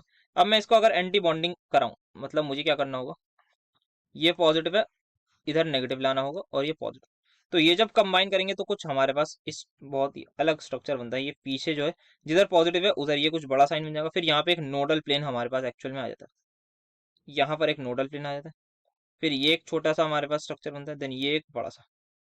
तो ये होता है हमारे पास सिग्मा एंटी बॉन्डिंग, ये हो गया सिग्मा एंटी बॉन्डिंग। तो ये आप एग्जाम में ड्रॉ कर लीजिएगा। देन बात करें पी वालों के कॉम्बिनेशन की जल्दी से, तो सबसे पहले पी उसका देख लेते हैं, पीजेड पीजेड का। तो पीजेड पीजेड में भी हमारे पास दो ही केसेस होंगे, एक एडिशन वाला एक सब्ट्रैक्शन वाला। तो पीजेड का मैं जल्दी से ये पहले बना दूँ। सबसे पहले आप दिखाइएगा ओवरलैप करते हुए, मतलब ये आपस में ओवरलैप कर रहे हैं। एक मैं दिखा दूँ क्या ओवरलैपिंग की बात, मतलब ये ओवरलैप हो गया इनका, ये दिखा दिएगा आप सबसे पहले। एंड देन फाइनली आप डायग्राम बना दिए, क्योंकि ये क्या है, एडिशन हो रहा है, यहाँ पे सेम वेव फंक्शन आपस में टकरा रहे हैं, तो यहाँ पे एडिशन होता है, तो एडिशन ऑफ वेव फंक्शन, तो यहाँ पर ये और ये टॉफी जैसा स्ट्रक्चर बन जाता है कुछ ये। तो ये सिग्मा पीजेड हो गया हमारे पास बॉन्डिंग का। अब एंटी बॉन्डिंग में बनाऊं तो यहाँ पर बस इसको उल्टे को हमें करना है, और आप पहले ओवरलैपिंग करके दिखाइएगा, नेक्स्ट स्टेप में आप फाइनली ले जाइएगा। तो आपको जब ओवरलैपिंग करके फाइनली दिखाएंगे, सो व्हाट एग्जैक्टली हैपेंस, पीछे वाला जो नेगेटिव है ये थोड़ा बड़ा हो जाएगा, आगे वाला पॉजिटिव छोटा, सेम इसके साथ होगा, ये छोटा हो जाएगा। अच्छा, ओवरलैपिंग नहीं होगी यहाँ पर, क्योंकि हमें पहले दिखा देंगे वो, ये ये आ गया यहाँ पर, तो ये हो गया हमारा पॉजिटिव चार्ज। तो ये बन गया क्या, एंटी बॉन्डिंग। ठीक है, देन अब देख लेते हैं पीएक्स पी। अच्छा, यहाँ पर जो ये पीजेड पीजेड का करा था, क्योंकि जेड क्या है हमारी इंटर न्यूक्लियर एक्सिस है, तो ये सिग्मा पीजेड हो गया, ये सिग्मा स्टार पीजेड हो गया। देन बात करें अगर इसकी, तो पीएक्स पीएक्स पीएक्स और पीवाई दोनों का सेम होगा, तो ये बना देता हूँ, क्योंकि यहाँ पर ये बनाएंगे कौन सा बॉन्ड, पाई बॉन्ड बनाएंगे, क्योंकि पीएक्स और पीवाई दोनों परपेंडिकुलर होंगे ना जेड के। तो ये जब बना लेंगे तो यहाँ पर सबसे पहले जो पाई ओवरलैप होगा, जो बॉन्डिंग बनेगा वो कुछ इस तरीके का बनेगा, ऊपर एक बड़ा सा, नीचे एक बड़ा सा नेगेटिव। तो ये बॉन्डिंग आ गया हमारे पास। अब एंटी बॉन्डिंग में बनाऊं तो पॉजिटिव लीजिए, यहाँ नेगेटिव लिए, देन नेगेटिव पॉजिटिव, और फाइनली आप बना दीजिए कुछ इस तरीके। ये पॉजिटिव नेगेटिव, बीच में एक नोडल प्लेन आ जाएगा यहाँ पर भी, देन ये नेगेटिव और ये पॉजिटिव। तो ये हमारे पास नोडल प्लेन एंड ऑल आ गए। तो ये हो गया क्या, पाई स्टार। ये है क्या, पाई, खाली पाई भी एम हो, पाई स्टार ए भी एम हो, ये हमारे सारे कॉम्बिनेशन होगा जो एग्जाम के लिए इंपॉर्टेंट है। जैसे पिछली बार हमारे पास क्या आया हुआ है, एस और पीजेड का, पी एक्स वी एक्स का, हो सकता है इस बार एस एस का दे दें और पी एक्स या फिर पी वाई का दे दें, हो भी सकता है, मतलब कुछ भी चेंज कर सकते हैं कि मतलब एक्जैक्टली ना दें, तो उस पर भी ध्यान रखिएगा, तो इसलिए सारे बता दिए। नेक्स्ट हमारी बात करनी थी हमें limitations of radius ratio and bore के लिमिटेशंस की।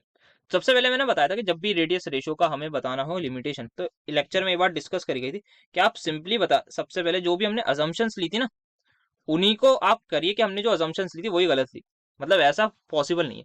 सबसे पहले अजम्पशन थी हमारी एक्यूरेट आयनिक रेडियाई हम पता लगा सकते हैं, जो कि एकदम गलत बात है, हम सभी को पता है हम एक्यूरेट नहीं लगा सकते कोई भी चीज पता।